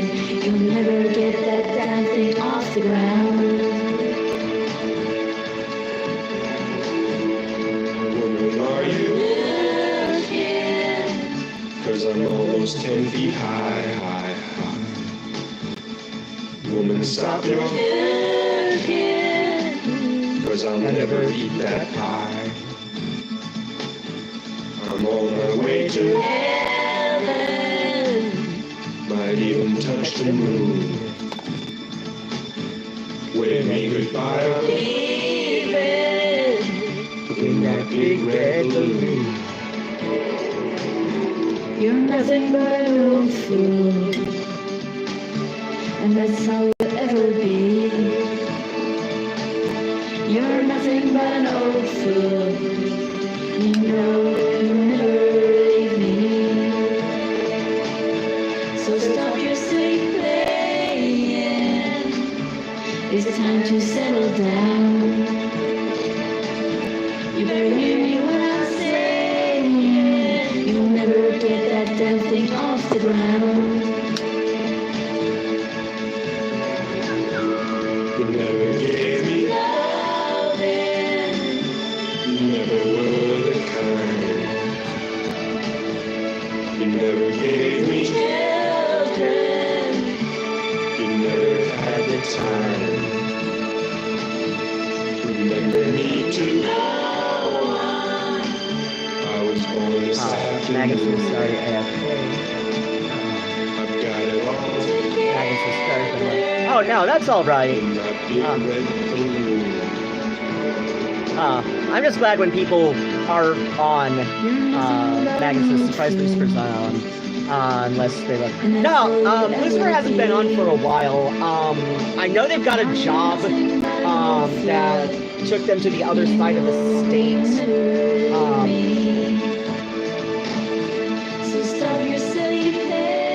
But yeah, let's see. Oh shit. Most recent chat I had with them was over Twitter, and I sent them a puppy video in the DMs. But that was a few weeks ago. So yeah, I'll check in with them and see what their schedule's been like. I know they've just been really busy. Like they haven't even really been uploading to their own YouTube for a while. So, and usually they do just because that's the primary way that they keep in contact with mom. Or their mom, not my mom. Oops, didn't even get there.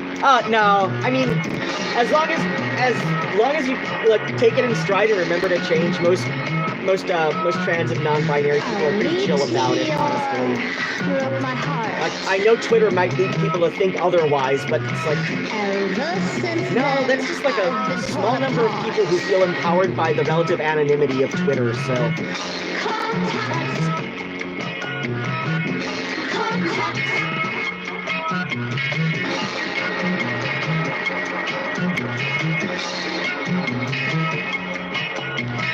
I need a transfusion of mercury to reunite with my destiny. Contact.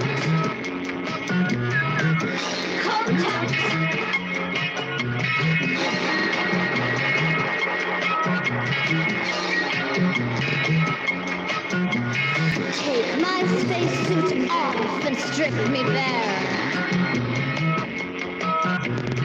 Find the missing pieces and I'll be there.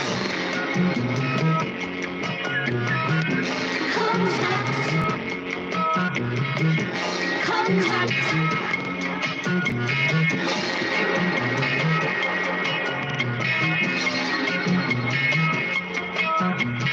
Beneath the sun, the moon and the galaxy, there is only one true love for me.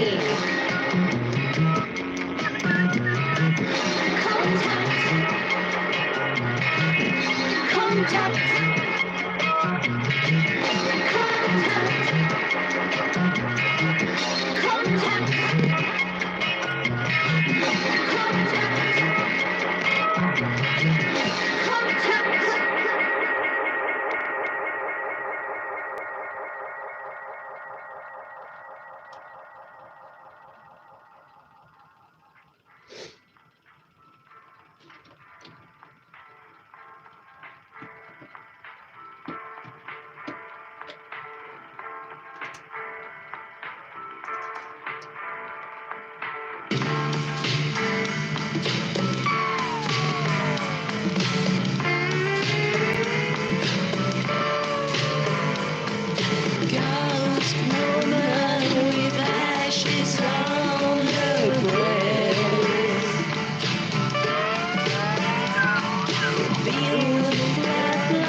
but yeah, as far as like YouTube stuff goes, I am working with a translator to and for the so it's been I think this week marks a year since Storm Constantine passed away, so I'm going to wait until the end of the month to record and upload my my review of the Moon Shawl. So I'm gonna like resume the Raizu review and series, but yeah, the Moon Shawl. Now this is one that I mentioned in my live stream from the week that Storm Constantine passed away. That her Welsh in that book, which, you know, she inserts like some, you know, random-ish Welsh phrases. Yeah, it's a world-building thing, right? You know, and I've done this. I've done this with stories that I've written, not anything that I've yet published. I don't think. I might have used just like a couple, like one or two word phrases in my first novel that were in Greek, but yeah, but you know, it's something that's like very well known, right? You know, and you do this as part of a world building thing, right? And I've done this. I've done this in, you know, other stories in, you know, that series of, you know, stories about those characters, you know, and related characters that you know, that I have yet to publish. And you know, it's not necessarily wrong or even it's not necessarily wrong to insert, you know, language that you don't speak into a fiction that you're writing, as part of like I said, as part of like a world building, you know, thing. So and where was I going with this? Right, yeah, so but Storm Constantine did this with the Moon Shawl in a way that it's clear that she did not consult a native speaker of Welsh, and like these are not like common phrases, like, you know, like Ruadhán, like, you know, it's not something like that you know, is very easily established in any like little phrase book of Welsh, right? You know, like that, and that's what I did with my stuff. Like I contained it to stuff that can be easily found in phrase books, right? That can be easily found in phrase books. I double checked it with an online dictionary, as in like you know, a Greek to English dictionary, just, you know, and a French to English dictionary, because I've done with both of those in these stories about these characters. So, you know, like I stick to phrasebook stuff. Storm did not stick to phrasebook stuff for this world building, and I can understand the temptation to go beyond the phrasebook, you know, terminology, right? I understand that desire, but if you're going to do that, you really owe it to those who speak the language with any amount of fluency, and the whole subject of language fluency is very convoluted for bilingual speakers, which I technically am. I speak Welsh with some amount of fluency. I would but a lot of stuff you'll see, like, you know, like level 1 fluency is where you can, like, you know, read, you know, most headlines on, you know, like news articles or, you know, newspapers where, you know, they're, you know, either online or physical paper, right? You can understand up to 25% of most everyday use of the language, and, you know, level 2 is you can read about half of the articles beyond the headlines, and you can have conversations up to like 75% of the time or something, and then, like, you know, there's level 3 fluency, you know, which is like you can read all, you know, major, you know, news articles, etc. Most blogs, for example. You can have, you know, an average average everyday conversation, and then there's like, you know, beyond that is largely like considered like, you know, what would be like more specific dialects, like, you know, like professional jargon, etc., right? So if I were to grade myself on that, I'd say I have like barely like a 1.5 fluency of Welsh. So, and this is like after relearning it. I think I had like an intermediate, you know, like, so like a 2 to 2.5 fluency before it fell into about 20 years of disuse. But yeah, so like I said, I've got like about a 1.5 level fluency in Welsh. And so like when even somebody with my degree of fluency in Welsh can tell that no native speaker double-checked this Welsh in this book, and it shows, like, that is really bad. And it comes to the point of where it seems very appropriative, and because Welsh is a colonized language, it just comes off as so tactless that I'm sure her intention was good. But as any competent practitioner of magic, as she has demonstrated herself to be over, oh god, like 35 years of writing as an author, but yeah, like in the 35 years she's been an author, she, you know, she's also demonstrated that she has a competent understanding of how magic works, and so it's very disappointing that she kind of failed in the whole thing where like intention alone isn't magic. Good intention, proper intention has to be followed with proper action or come alongside proper action, right? So, I'm sorry, I had a thing that I planned to do. But yeah, like proper intention has to come alongside proper action or the results will just be so yeah, like I said, like Welsh is a colonized language, meaning that, you know, there is a history of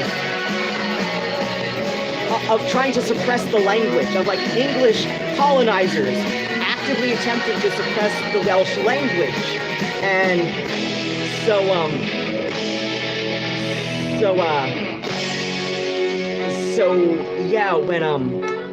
yeah, to see somebody who is competent with magic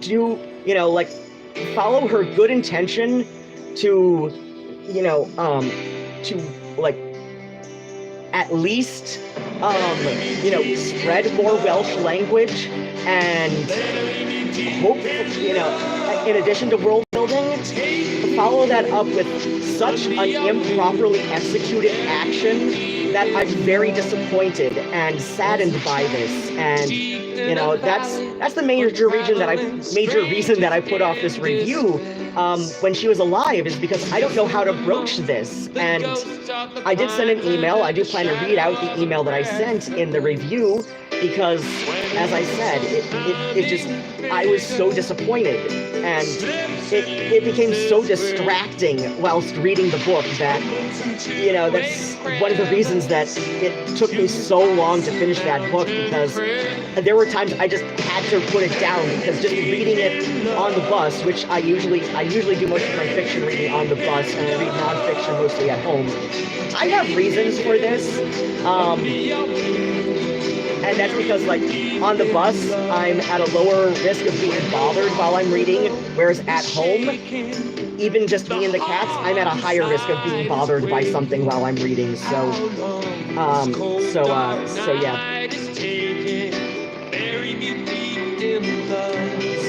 yeah, like nonfiction, it's easier for me to get back into it after whatever the hell it was that I had to put it down for. Just because of the way nonfiction books tend to be structured. Whereas if it's fiction, if I'm bothered in the middle of a paragraph, even though I'm one of those people who has to, like, you know, follow with a bookmark down each line, it can become harder for me to get back into the zone with reading it. So yeah, like I read on the bus where I have like 20 minutes to an hour depending on the bus I'm taking and where I'm getting off at. So yeah, it's easier for me to read fiction on the bus and easier for me to read nonfiction at home. So then where was I going? So yeah, like, even though like I had like 45-minute blocks a day of just like taking the bus from home to the post office, that's a good 40 minutes, so that's a guaranteed 40-minute block. If I have to do anything on my way back to the post office, like, you know, it's 20 minutes between the post office and Arborland, where I go to Kroger or Petco. Oh my shit, I forgot to get cat kibble today. Shit. Okay. That is definitely something I have to do tomorrow then. So yeah, like if I have to like stop at like Arborland, like, you know, still that's like 20 minutes between the post office and Arborland. So that's a good chunk of time to read, and then another 20 minutes between Arborland and home. So, you know, like I said, like I have an average of 80 to 90 minutes a day where I can just like read fiction uninterrupted for 20-minute blocks at a time, minimum, you know, at the least, right? Like a minimum 20-minute block at a time, reading fiction on the bus, and I couldn't. I had to keep putting it down because the Welsh is that bad. The Welsh is that bad, and it's not.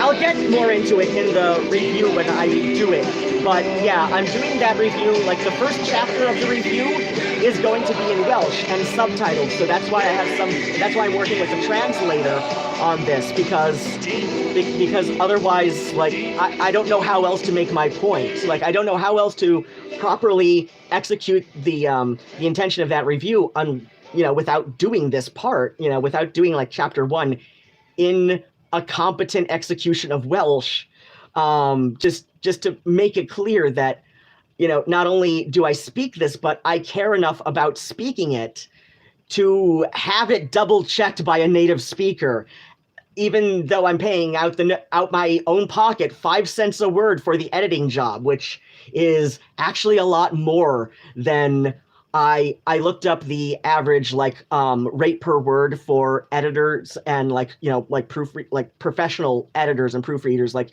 you know, if you're doing a freelance, like, you know, paid by the word, yeah, like 5 cents a word is a lot. It looks like when I was looking things up, it looked more like 2 or 3 cents a word was average. So like I said, I'm paying more than the average rate for this because I care that much about speaking Welsh and the Welsh language. So, and like I said, the fact that I'm paying out of my own pocket to do this, and what I'm paying is double, like is about double the rate, is about double the average per word rate for professionals, and I'm paying somebody who's just a native speaker. They don't usually do editing, but they're a native speaker, so they know how to read it, and they know how to tell me this makes no sense, you know, if it makes no sense, and how to, you know, and all that. So yeah, like I'm so yeah, like this was not difficult. Like there's nobody acknowledged in the book credited as a translator or, you know, language consultant or anything. And this was such an easy job to do. You know, for this book. And that's how disappointed I am that I'm going out of my way. I am paying out of my own fucking pocket to have far more Welsh words, you know, like translated and proofread and all of that. I'm paying far more than, you know, to do far more than what would have cost this job. Like this would have easily been like just a flat rate. The Welsh that's used in the Moonshawl would have easily been like a $50 flat rate job on, you know, the publishing year was before the Fiverr app existed, I believe. But, you know, it would have been like seriously just like a flat rate $50 to $100 job, right? That is not a big job. It is not a big job. It could have been done in a weekend, and it would have taken no time to edit it because I know how Microsoft Word works, and I know how to, like, you know, search by word, pull this up, replace this with this in every instance, and all of that. And that's how bad the Welsh is. That's how bad the Welsh is in this book, that this was such an easy job to have done. somebody with my understanding of Welsh could have done this job, right? They could have done this job. They could have proofread the Welsh. They could have been. I mean, this is just so, and this is so disappointing that somebody who was as competent with magic as Storm Constantine was completely forgot that proper intention needs to coincide with proper action for anything to be accomplished. That is just as true for the physical world as it is for the metaphysical world. And she had good intention, but her action fell so far short. And it's disappointing. And like I said, like there is a history of trying to suppress Welsh as, you know, a colonized language of a colonized people. So again, like this is not a good look. This is not a good look. It comes off as so appropriative, and like I know in my heart that this was just like a slip. This was just like something that didn't occur to anybody in the writing and editing process to go get done. But this is like Babelfish level of bad translation. Like, and if you're old enough to remember Babelfish, like this was like the automated AI translation engine, right? Yeah, and it was so awful that I once wrote a short, like, one-act script in Babelfish. Like, I wrote it in English, then I put it through Babelfish from English to French, French to Chinese, Chinese to Turkish, Turkish to German, German to French, French back to English, right? And it came out as nonsense. It came out as nonsense, and I loved it. But this was a joke. This was a joke that, like, you know, you could write a script in Babelfish and it would sound, and like run it back to you, you know, English, and it would just come out as nonsense. And it is like, and like this is, like I said, like this, the use of Welsh in the Moonshawl is Babelfish levels bad. That is not an exaggeration. In fact, like one of the native speakers who I initially went to well over a year ago at this point, when I first started thinking about how I'm going to do this review, how I'm going to script out this review, and I just showed him a photo that I took of the glossary. Like this was on a Celtic languages Discord server that I'm on. One of the native speakers who I asked like an opinion from for this, he said this was his quote was embarrassing. He said this would be embarrassing, like Welsh. That is not my words, okay? That is not my words. I would say like this is Babelfish level translation. This is not good. Like you can sort of see how these mistakes would be made, and I mean, thankfully, like most of how bad it is kind of like nitpickery. Like you can see how like he was saying most of it was imprecise in their translation, but, you know, still in that general area, which is adequate, I suppose. Like, it's not terrible, but, you know, it shows that no native speaker was consulted for at least a translation of the phrase, you know, or whatever. But, like, the most common uses of Welsh in there are, one, the name of a prominent building, which is Ionawr, but Dŵr in Welsh means water. Euphemistically, it can mean urine. So if a native speaker was consulted, then this native speaker was trolling her and her editor. And her editor is a sweet person, but I have to come down on this book because this is Babelfish levels of translation. Like the only reason Ionawr, and not even Dŵr, but Dŵr, you know, not, you know, like you don't stress the W there because, you know, Dŵr but that's a grammatical mutation. Welsh has a lot of grammatical mutations, and that's one of them. And, you know, but it would depend on what is prefacing this. But the base form of tower is Tŵr, you know, with the unstressed W, which makes an U, right? Is Tŵr, right? That is. So Ionawr would be the proper name, but no, she goes with Dŵr with the, you know, with the little hat. I forget the name of that accent mark, but with the little hat over the W, which would stress it in Welsh for Dŵr, which means water, which means swan water. Dŵr alarg is swan water, or euphemistically, swan piss. So if a native speaker was consulted and is not credited as such, this native speaker was trolling them, which, you know, like who did you piss off that bad, right? But, you know, and then there's the name of another prominent building in the book, which is Meadow Mynd, M-Y-N-D. Mynd is a Welsh verb meaning to go to or going to. So the name of this house is Going to a Meadow, and it's often simply referred to as simply the Mynd, or, you know, the going to, the to go to some place. And this always like just really threw off my flow when I was reading it on the bus, because this makes no sense to call a house going somewhere. Like that just makes no sense. That just makes no sense.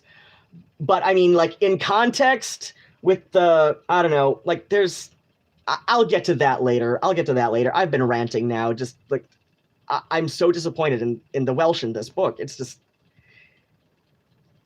It's made me cry at times just trying to write this review and script out my thoughts for it. It's so difficult. This is the hardest review of a book I've ever had to write. You are listening to WFKU. This is DJ Spookypants, who was just going off on his own about oh my gosh, I feel so bad. I feel so bad about this review. And I know I shouldn't. This is part of my job. This is one of the things that people like to watch my YouTube videos for. And I have not had a proper Raythrough review on my channel for quite some time. And there is a reason for that. But yeah.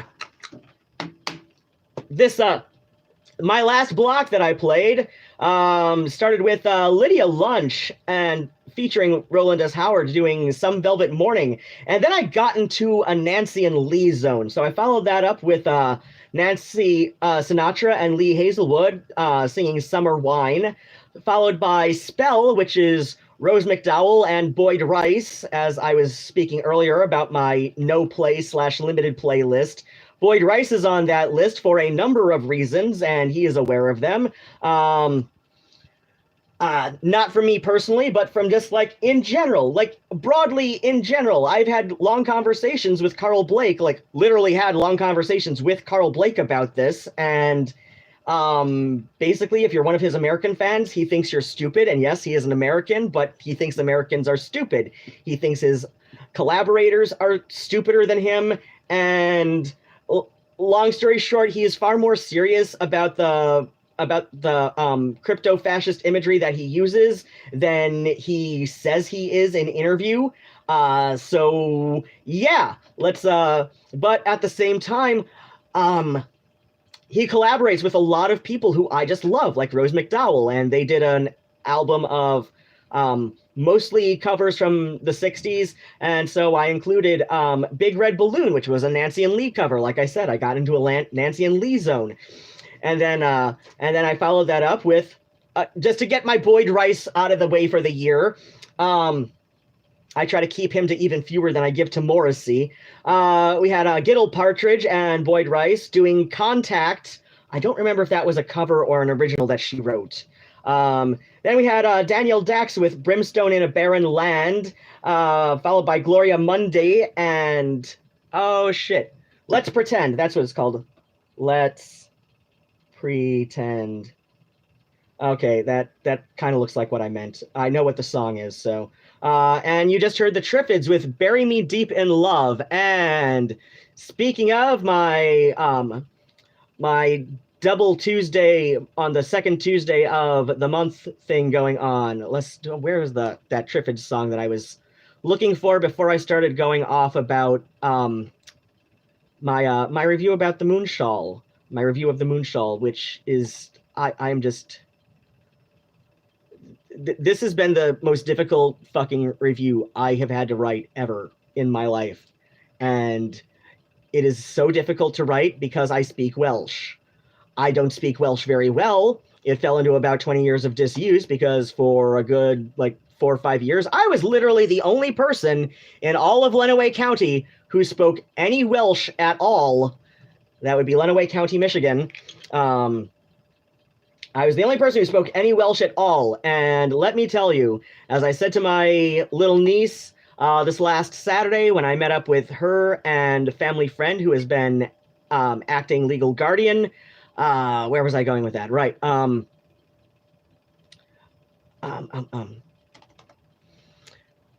Yeah, as I said to little niece, like, when you speak more than one language, it's good to speak a little of both languages every day. So like that's how I explained like why I use Duolingo to her. Oh my gosh, I've got you know, I don't know. I'll probably like set this as a different thing. I've been getting sidetracked on my I've been getting sidetracked on my show so much right now. So I don't know. Like I'll make a note to like do a little like toilet goth story time upload, or like I don't know, has it been like too close to the day to qualify as a story time? Should it just be like, you know, a vlog update or life update, whatever? I don't know. It'll be a toilet goth video that I'll like do later tonight and upload about meeting up with my little niece. She's so sweet, and I finally managed to get her excited about the bicycle tour of Wales that I've been planning, and she got very excited about it for like the most 6-year-old child reason you can think of. And but yeah, here's some more from the Triffids. This is what I was searching for last week of January that I couldn't find. Not last week of January, last week of December. Okay, where's I going?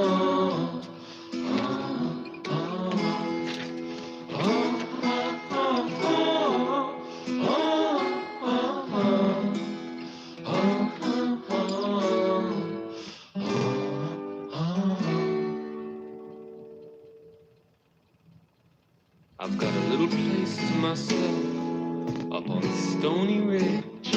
I got it made in the shade. I sleep until the afternoon, leave my bed unmade. No one breathing down my neck, black coffee in the shade. I whistle a little of whatever AM radio plays. Letters and provision. Probably not enough by the Triffids. The corner shop. It's January heat. It's a big decision. Do I think of you? Oh no. But I send you a New Year's kiss, and I hope you will remember me like this. Like this. I send you a New Year's kiss.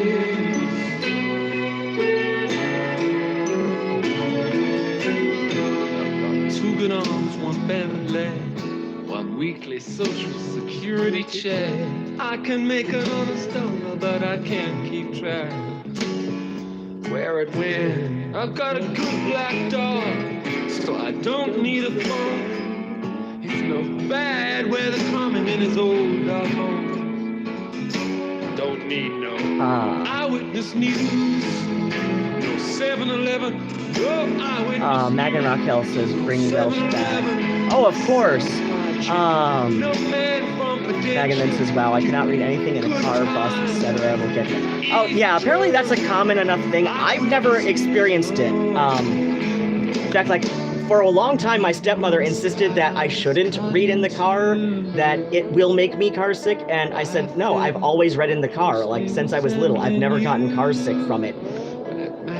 So, can read on an airplane as long as there's no turbulence.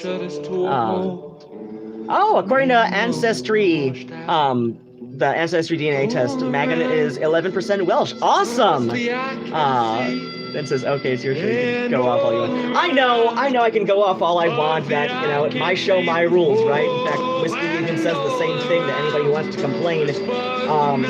You know, like, unless I'm like bad advertisers or something, he kind of discourages that. That's why I keep as little knowledge of the advertisers as I can get away with, right? Send you a New Year's kiss. then what was going on. But yeah, like, I don't know, people tune in to listen to music more than they tune into listening to me rant. If you're tuned into the half-ass simulcast on YouTube, you probably have no problem with listening to me rant, but I assume that there's at least as many. I tend to assume that there's at least half as many people listening on the website, just because, you know, I've been pitching my show on Mondays at Necto. You know, when I go on Monday nights, and then I'm on Tuesday evening, like the next night, right? So it's really easy for people to remember, right? But yeah, I've been pitching my show at Necto for years, so I know more people. I know there's always a spike on the Tuesdays coming from Detroit, because Whiskey has access to those to like where people are tuning in from. So I don't know, like any given week, I assume anywhere from about half as many to twice as many who tune in primarily by YouTube are, you know, tuned in more to listen to me play music than listening to me rant about whatever the shit. So, but yeah, like the fact that there's always a spike from the Detroit area on Tuesdays shows that, like, whatever I'm doing on Monday nights sure is paying off when I tell people to go check out my show. Two sons, one after the other. Let the sky roll back. Let the ground give way. The seasons upside down. When around, do I think of you? Or not?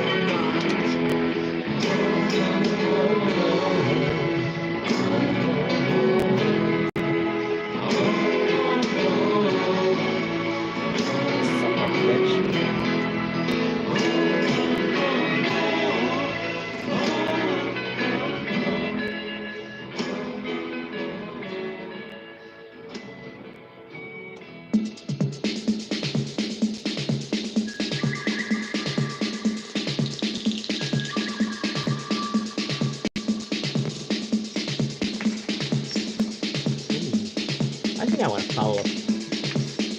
follow Voodoo with something from something off Phantasmagoria.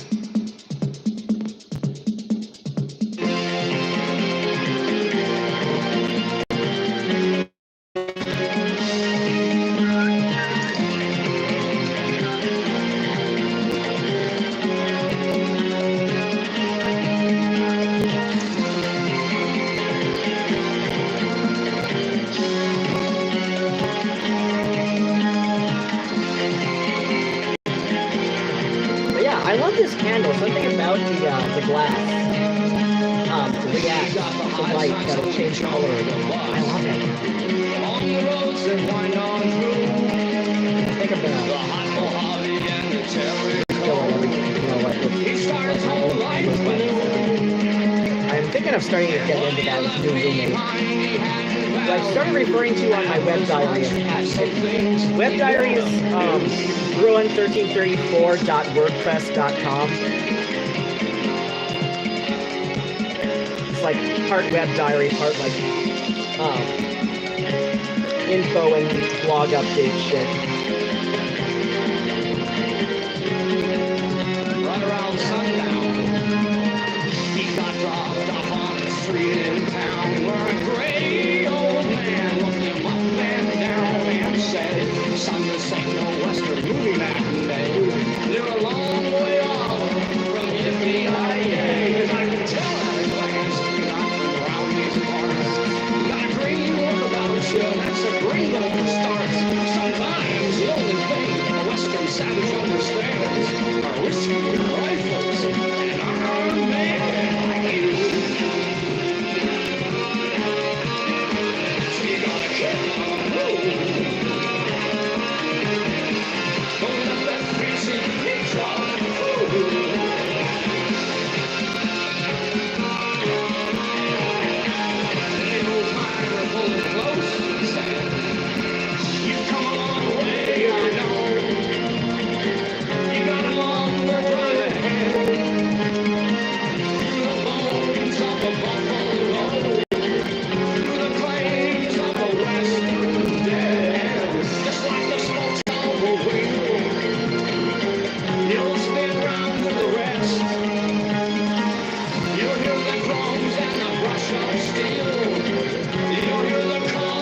the West, call of the West.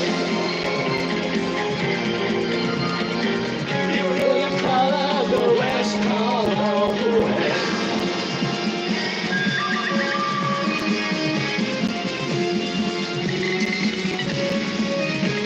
Partially awakened by the sound of 6 rounds linked out of a rifle fire, followed minutes later by the booming of 9 rounds from a heavier rifle.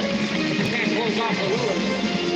Hear the snick of a rifle bolt, power still peering down the muzzle of the weapon held by a drunken liquor store owner. The conflict, he said. The conflict is landing. People have to go. They've come all the way out here. Make mining claims, do automobile body work, to gamble, to take pictures, not have to do laundry, own a mini bike, have their own CD radio with air conditioning, good plumbing for sure, to sell timeline books in the women's deli, to have some chili every morning, maybe own their own gas station again, take drugs, have some crazy sex, but above all, have a fair shake, to get a piece of the rock and a slice of pie and spit out the window in your car, not out the window back in your face. Now from the high timber line, the desert's dry, tourists dangling on some hangman's tree. To stake their claims on these prairie plains, while they say this lunch is not had for free. Just like the spokes on the wheel, who's been around with the rest? Now hear the drums and the rush of steel, and I'll hear the call of the West, call of the West.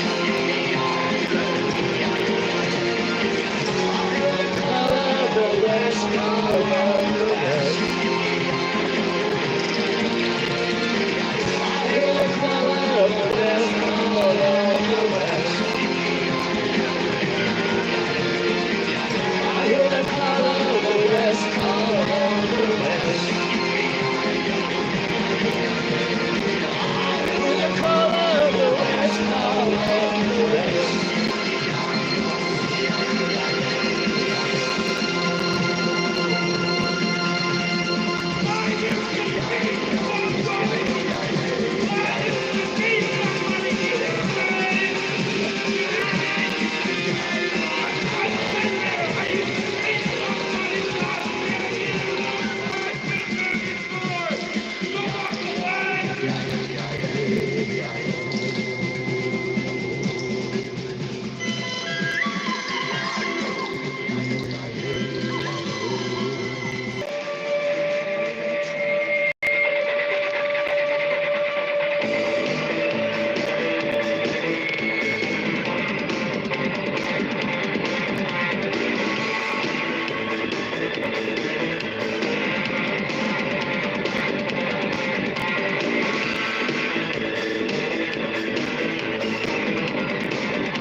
there's another side to the camera too.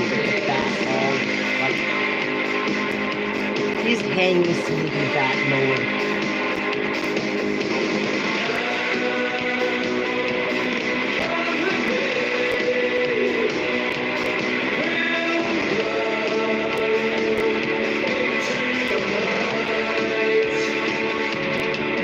I'll have to agree with Anya Belcher and say that smiling bats are probably a little more realistic for Halloween because it is their favorite holiday, and they will be happy.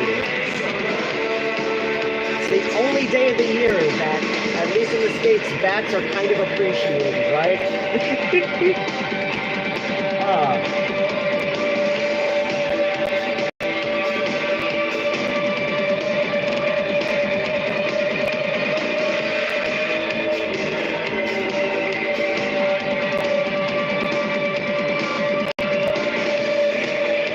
Belcher in that Tina Witch episode.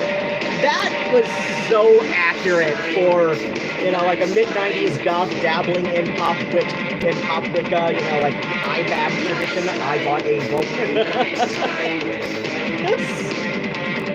that is like an 8th grade, you know, mid-90s teenage goth who, you know, bought a book about Wicca.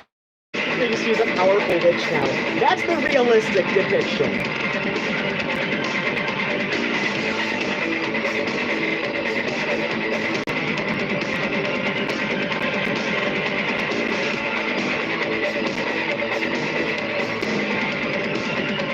I figured out how I'm going to end this theme with the show is the first artist that I play is also going to be the last artist that I play. Because that's right, it's like how would I pick that up? You know, like would I pick up from the last episode, you know, like the last week's episode where I played something by that band? Or what, right? And how would the end song go? Like, right? Like how the hell would that work? But I thought of it, and I thought of a way to work around that, and it's going to work, and brilliant idea.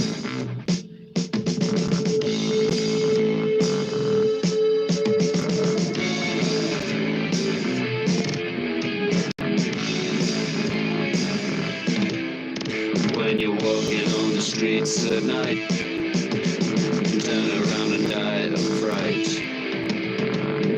What's that in the shadows?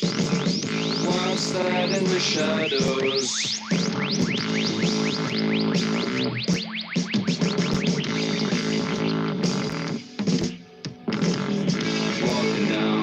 Streets at night, turn around and you can die of fright. Walking on the streets at night, turn around and die of fright.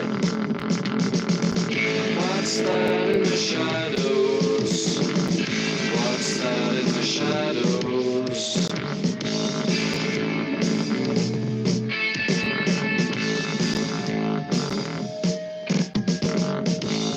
Is it a dog? Is it a cat?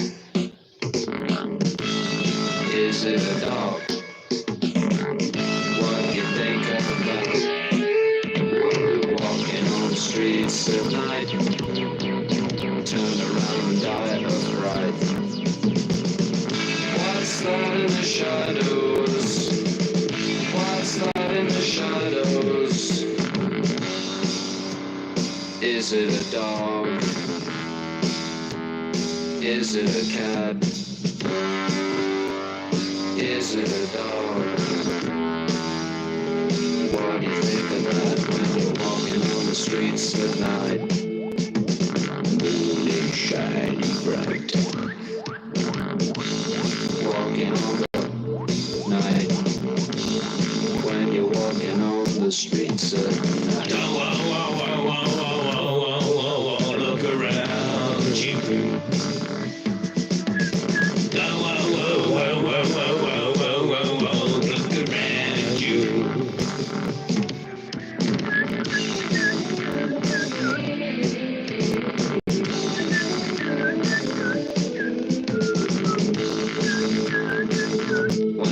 walking the streets tonight. And turn around and die of pride.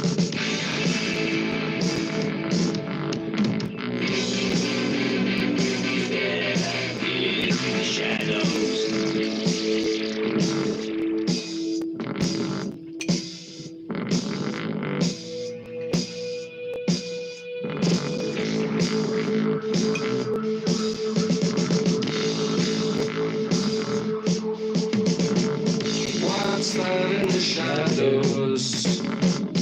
What's that in the shadows?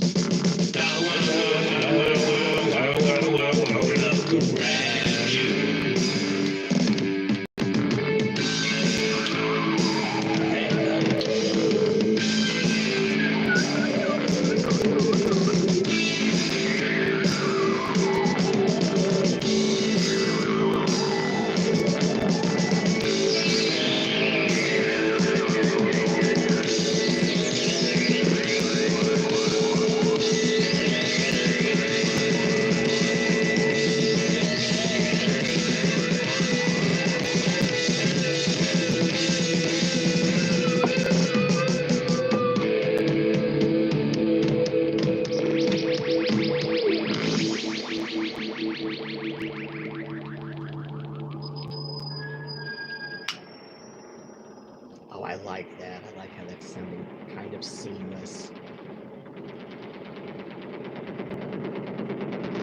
Oh, that's excellent. This is one of my prouder DJ moments.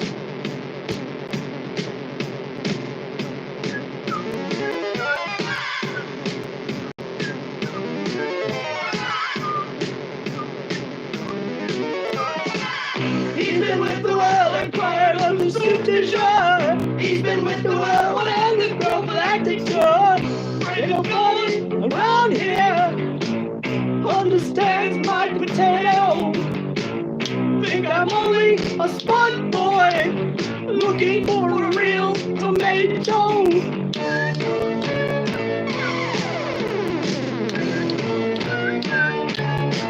He's been with the world, tired of the soup du jour. He's been with the world and this prophylactic tour. Ain't nobody around here understands my potato. I think I'm only a spot boy looking for a real tomato.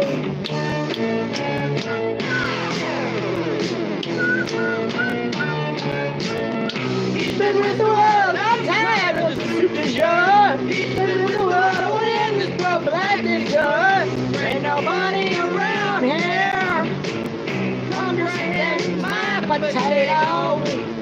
Yes, I'm just a spot boy looking for that real tomato.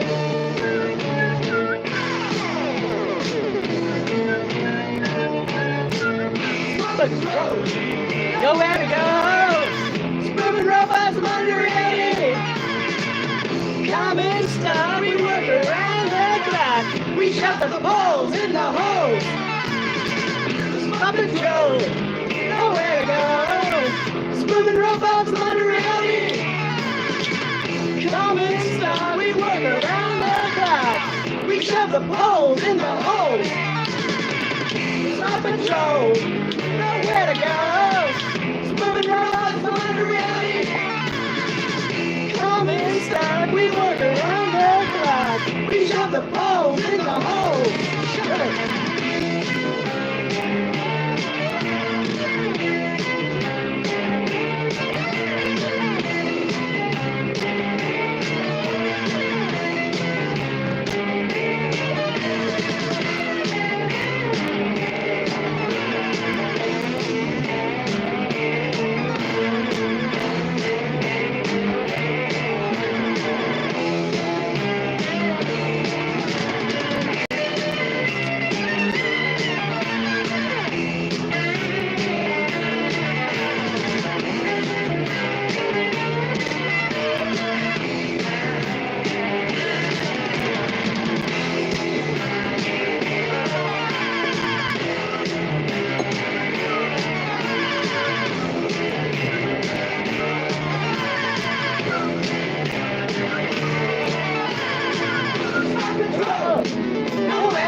We shot the balls in the hole.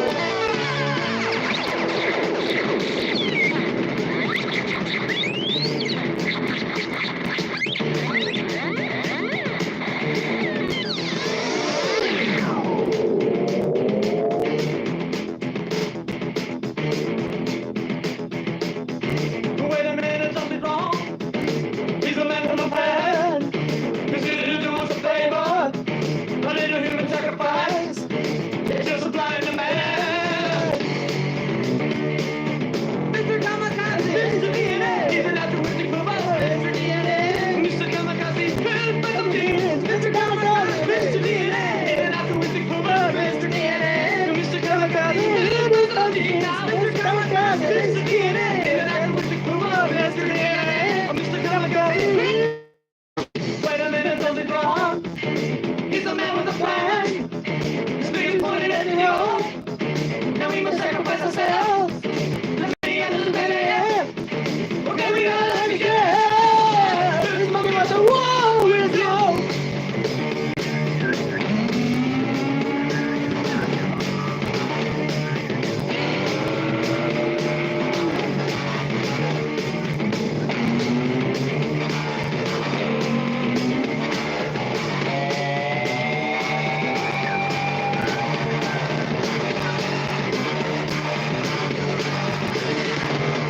Mr. Kamikaze, Mr. DNA. He's an altruistic provider. Mr. DNA. Mr. Kamikaze, here's for some tears. Mr. Kamikaze, Mr. DNA. He's an altruistic provider. Mr. DNA. Mr. Kamikaze.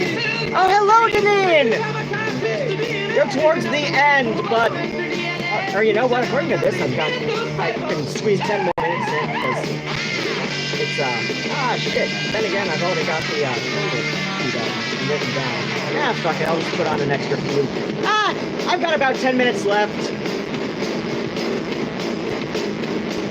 1, 2, 3, 4.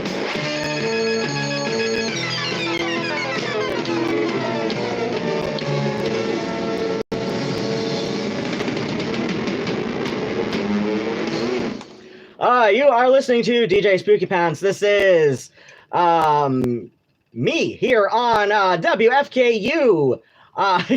Yeah, I got that in reverse for a second there. So let's see. We started this last block off because I'm trying this new on the second Tuesday. So Tuesday number 2, I'm doing a thing now where I begin the next block with the same artist, be it solo or band or something closely related, you know, like, you know, a side project or whatever, or I don't know, I'll probably get all loosey-goosey with stuff, so like I might end a block with, you know, Roz Williams and then like pick it up with Eva O because, yeah, they were both in Shadow Project was their baby, and all that. So then what happens? Oh, right, yeah. So yeah, since the last block ended with Triffids, I began this block with Triffids with a song that I was goddamn looking for on the on my last week of December show, and I knew it was there, but I couldn't find it for some reason. I don't know. Maybe it's because I was just looking for it that I got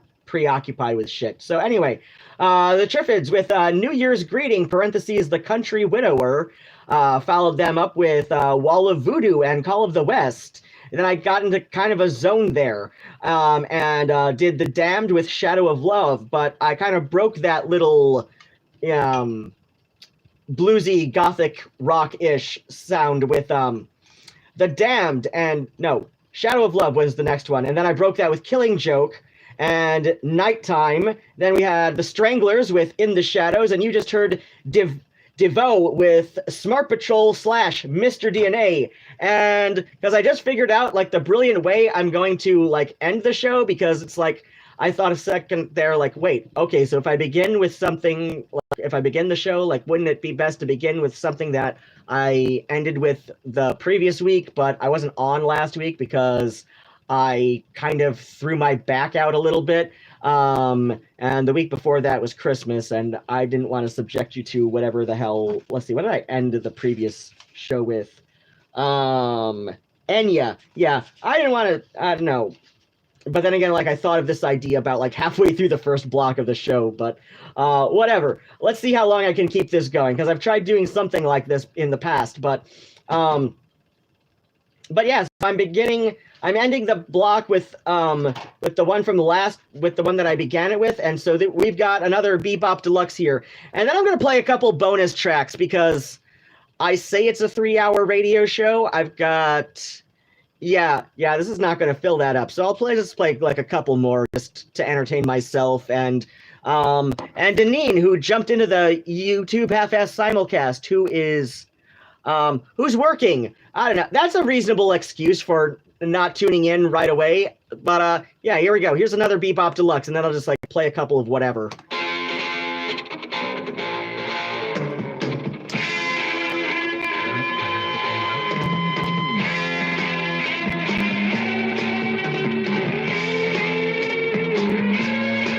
He's been saving, selling everything he didn't need. Such a shy boy with a secret up his sleeve. He's a strange one, never bothers with the girls and swell ones. At least I thought I heard him curse. Now I called him queer. Yes, one of those, my dear. Always say one-hand lovers.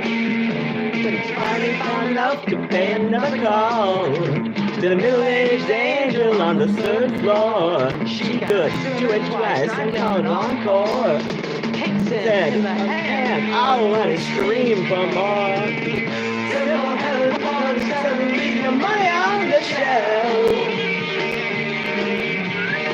You can say I'm not a leading name at all, pretend I'm someone else. She'll clean you up, sucker you up, she'll really lay you down. She will break your heart. She will break your heart. She will break your heart.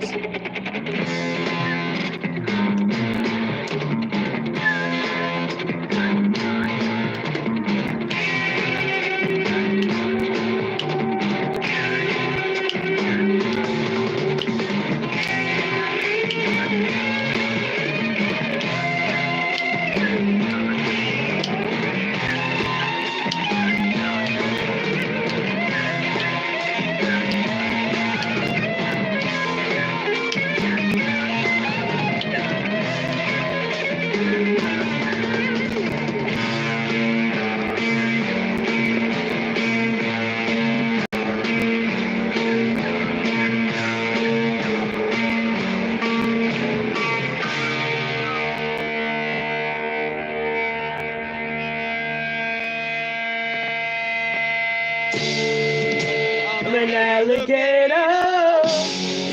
I'm a mama, papa coming for you. I'm a space invader. I'll be a rock and rolling bitch for you. Keep your mouth shut. You're squatting like a big monkey bird. I'm busting up the brains for the world.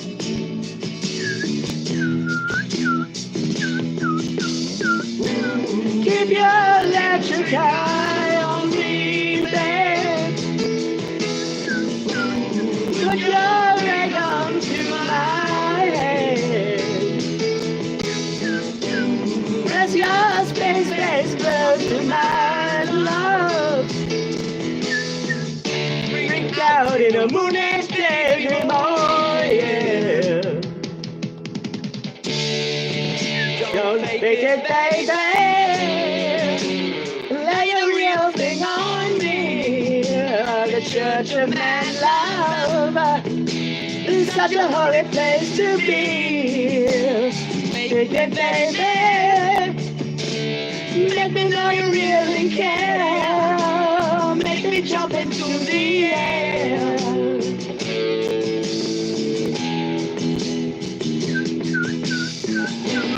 Keep your electric eye on me, babe.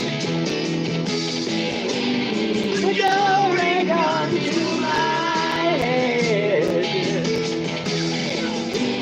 Is your space go to my love?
Because they stay close to my love. Bring down in the moon each day, dream on, yeah.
You got amazing legs, you got amazing hair, you got amazing ideas and hands hot there. You got a place on my tongue, got your name on the sun, I got your clothes on my breast, control the young.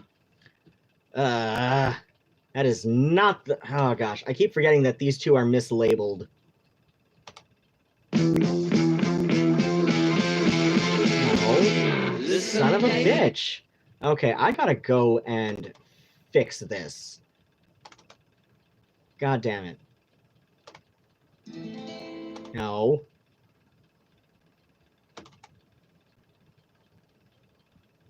Please fucking be the thing. There we go. I even labeled that. I just pretty itchy, always eats a meat and always awful strong. Veggie life is putting it on. Oh lordy, oh lordy, you know I feel so loving. Oh, Megan and Julie are on. Hi. Yeah, the show's about to end soon. This is my last one.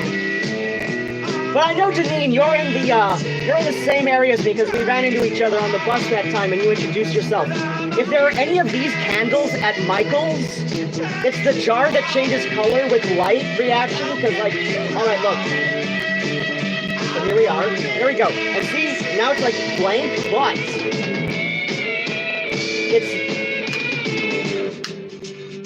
they react to light. I think there's one bat left when I got this like a few days ago, but there's a few with skulls. Oh my god, they're so cool. Oh lordy, oh lordy. And they're 80% off, so they're like $2 each. Touch me.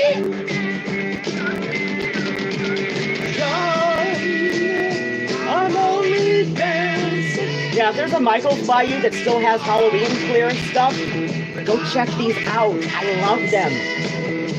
Turns me on. Get me on.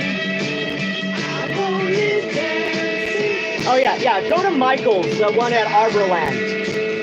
I think that's the only Michael's in the area. Ah.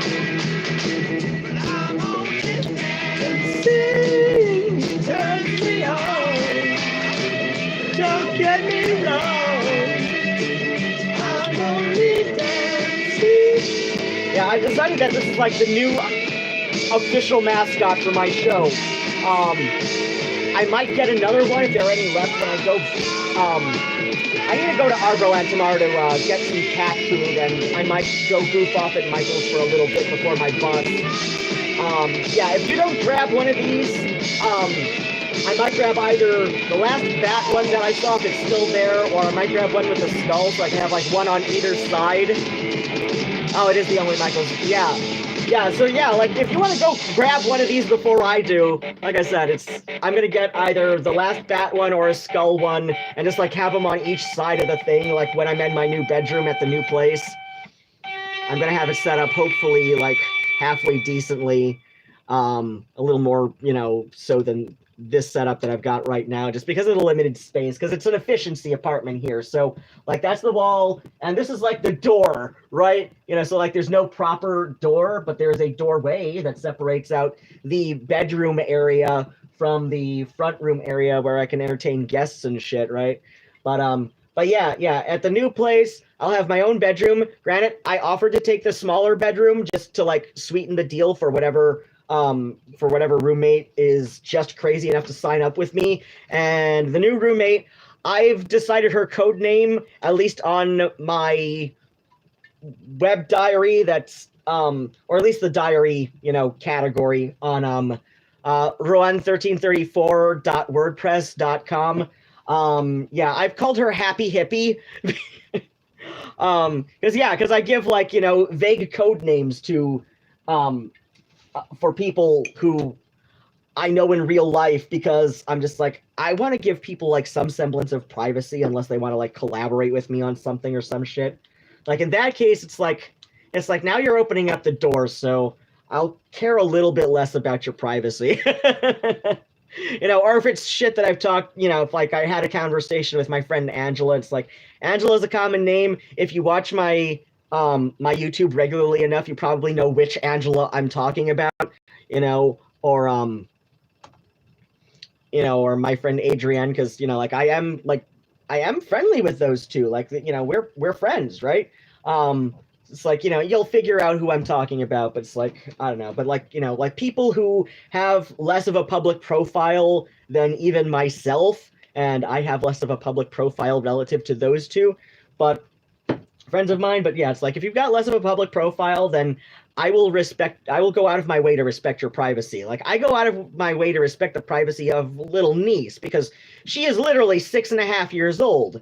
And I say literally 6.5 because she and I share a birthday, and I know how many, like, I'm 42.5 officially.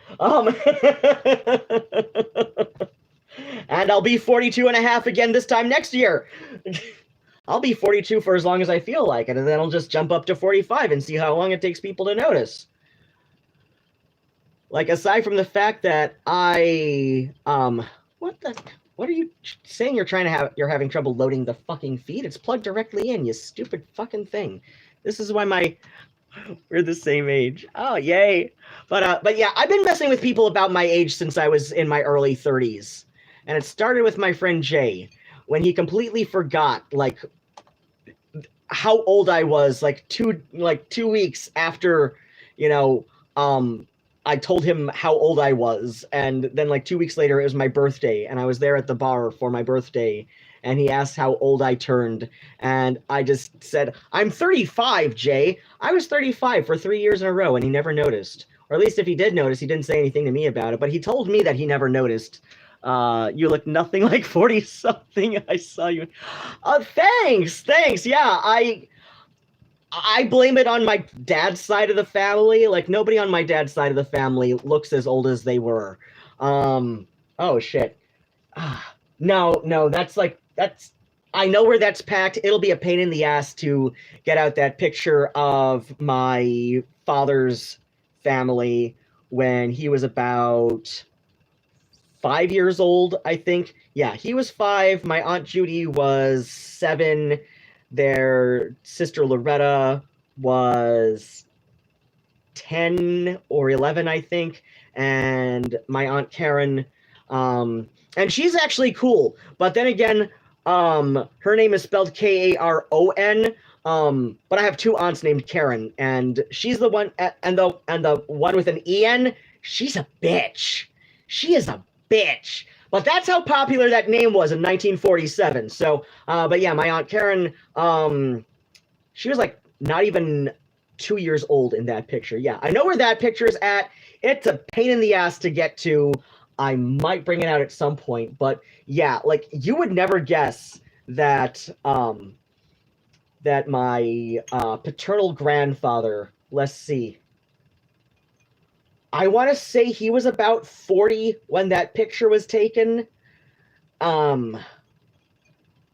Yeah, I want to say he was about 40. Honestly, my paternal grandmother looked about 40, but I looked up the public record. They were married when she was 16 and he was almost 30. So, yeah, my paternal grandmother looked 40 and she was not. My paternal grandfather was 40, and judging by the fact that let's see, that was, so he was actually 40, and let's see, so that was let's see, my father was about 5, so yeah, that would have been like 19, yeah, my dad was about 5, my Aunt Karen was not yet 2, so that would have been 1948 or 49, because she was born in January, so yeah, that would have been 48 or 49, so, oh god, yeah, no. Yeah. Okay, he wasn't quite 40 because he was born in 1911, but still, like, he was pushing 40. You would have thought he was at least a decade younger, right? Just looking at that photo. So it's clearly from that side of the family. It's clearly the McElroys. So there's a reason when I'm out at the clubs, I will joke with people that, so, like, my dad's side of the family, so my dad's dad was from Belfast. Like, he was born in Belfast in 1911. So, let's see, when that photo was taken, he would have been 38 or 39, because it was, like, no,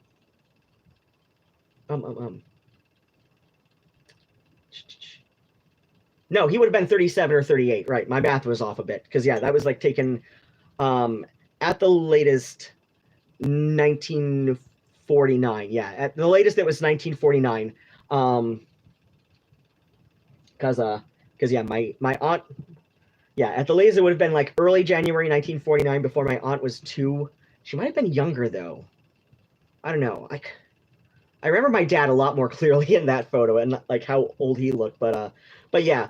Now he did look 5. He did look 5. It's just like somewhere in our 20s, we just kind of, you know, our aging process just kind of like slows to a crawl. And I joke with friends of mine that like Bram Stoker was Irish, and my the McElroy side of my family, they didn't come to the States until 1924, I believe. Yeah, because my paternal grandfather was 13, but he was still with his family, right? So yeah, they came around in 1924. They came over, so that would have been at least a few more generations of McElroys in Belfast, and that's like, you know, that's kind of like where the earliest records of the McElroy family name goes to. It goes fast. Like we've been in Ulster, like we've been Ultok for centuries, right? And and the fact that I use the term Ultok, that kind of says something, right? But yeah, like we've been from Belfast for centuries, and so like I said, like my paternal grandfather came over in 1924, so when he was about 13. But yeah, like when this picture was taken, when I looked up the public record of his marriage to my paternal grandmother, I was just floored because I'd had this picture. I'd had this picture for decades, but I finally looked up the public record between 5 and 10 years ago. Yeah, so I looked up the public record between 5 and 10 years ago, and I was just floored to discover that like my paternal grandfather was so much older than my grandmother on that side, like at least a decade older. And I was like, how did she look so much older, right? How did she look so much older than him? Like, if she was so much younger, right? Like, I thought they were so much closer in age than they were, but no, that was just, yeah. So it was like totally the McElroy side. So I joke with people sometimes that that Bram Stoker clearly based, you know, the unaging vampire, because I don't think that was really much of a thing, at least not in a definitely not in a seductive way. The whole like seductive actually that originated with the story Carmilla by I know his pen name sounded vaguely French, Lefano, but he was Manx. He was actually Manx. He wrote Carmilla. And that started the whole seductive vampire trope, and that was yeah, that was like with like female bisexuality as like, you know, part of the seductive vampire trope, right? Le Fano, something like that, yeah. But yeah, he was actually Manx, so that was definitely a pen name if memory serves me. But yeah, like then Bram Stoker took it to you know, in his own direction, right? And so I joke with friends sometimes that like, yeah, the ageless vampire trope is totally about like, you know, us Ultok, you know, McElroy's, like, you know, the ageless vampire is based on Ultok unaging genes. Like I said, like at some point in our 20s, our physical appearance of aging just kind of slows to a crawl. And like I said, I was completely floored to learn that my paternal grandmother was so much younger than my paternal grandfather, because like I said, I'd had that photo for decades at that point, you know, when I looked up the public record. And so to learn that she was like at least a decade younger than him, but she looked about 40 and he looked like he could have been, you know, about a decade younger than he was. And he was like 37, 38 years old in that photo. Like I said, I thought they were closer in age. And my aunt Karen, I don't know if she's sure that whether or not their sister Judy is still around. But I know what caused the rift between my dad, my Aunt Karen, and our Aunt Judy. Was Aunt Judy wanted to put Grandma Mac in a nursing home for the last couple of years of her life, and my dad and my Aunt Karen were just like, no, like our mom wants to die at home. Like this is the house that, you know, this is like the Corktown house that she and Dad bought, and this is where she raised us all. This is, you know, where she had her children, where she raised her children, where she, you know, took in like numerous seamstress jobs to, you know, from the neighborhood and all of that, like, you know, making school uniforms for kids, right? Like repairing school uniforms for kids and all that. Like she wants to die at home. Like mom's gonna die at home. Nobody tells mom what to do. She married Dad. Like, of course nobody's gonna tell her what to do. So yeah, like that's caused the rift in the family, was just like arguing about where their mother was going to die. And I'm like, what the shit? That's just like such a stupid reason to like not talk to your sister for decades. Like at least when I didn't talk to my sisters for decades, I had a matter of like personal safety that I was concerned about. But yeah, that's another story for another time. But yeah, so yeah, like I joke with people at the club that, yeah, like, well, Bram Stoker clearly based, you know, the unaging Dracula on these Ultok vampire genes. And Phoebe is right here reminding me that it is dinner time. Isn't it, little chubbin? Isn't it, my little chubbin muffin? My chubby little muffin. Oh, yes, oh, you're a pretty girl, aren't you? You've got such precious chub. You've got such precious chub. Let me touch your chub. Let me putch your putch. Oh, you're kind of annoyed at me. You're kind of annoyed. I know. I need to make dinner, don't I? Okay. Cats are reminding me, well, that cat is reminding me that it's dinner time. Oh my gosh. Oh my gosh. Murnau is kind of cute right now. Let me see if I can flip this around. Okay, there's the way to flip it. Murnau. Hello. Hello, little goofball. Are you a silly little noodle? Are you a silly little noodle? Yes, you are. Don't deny it. Murnau. Am I being annoying, Murnau? Huh? Am I being just a little bit annoying? Maybe. Maybe. It's okay. It's okay, because I love you. Because I love you. I know the light is bright, isn't it, dear? Are you a cutie? Are you a cute little noodle? Yes, you are. Okay. Okay, yeah. Cats are telling me that's dinner time. At least Phoebe is anyway. She is the enforcer. She is the enforcer when it comes to so many things with these cats. Like, you know, I mean, yeah, I defer to Nigel. Like, Nigel is my favorite. I'm not going to deny that. I'm not going to, like, deny that I play favorites with my children, even though they're fur, I mean, they're fur babies, so it's like, it's going to affect them a lot less negatively than admitting to human children that you play favorites, but I don't know. I'm kind of torn. Is it more damaging to deny that you play favorites with your human children while you obviously do play favorites with your human children? Or is it more damaging to admit that you play favorites with your human children? I don't know. That's one of the great mysteries of our time, isn't it, Murnau? But yeah, like, Nigel's my favorite. He knows it. The other two kind of know it. They pick up on it anyway. But yeah, I love them all. I love them all. Yes, I do. Yes, I do. And because I know Murnau loves his spankings. Oh, yes. Oh, yes. Oh, he loves his spanking time. He loves his spanking time. He loves his spanking time. Oh, yes. Yes. Yes. Oh, you love to be thumping on your rumpin'. Cato, my arm is not that long. Come here. Come here, come here. Oh, yes. Oh, yes. Oh, you love it. Oh, you love it. You love it, you love it, you love it. You love it, you love it, you love it. Yes, you do. Are you a kitty? Yes, you are. Yes, you are. You're a kitty. You're a cute little noodle. You're a fluffy little goofball. Oh, yes. All right. All right, cats. It's dinner time. I'm going to end the stream. All right. I'm ending now, as I tend to say. Wear your sunscreen. Otherwise, take very good care of yourselves. As always, donate to the station. If you have any projects that you feel might benefit from advertisement on WFKU, go to WFKU.org.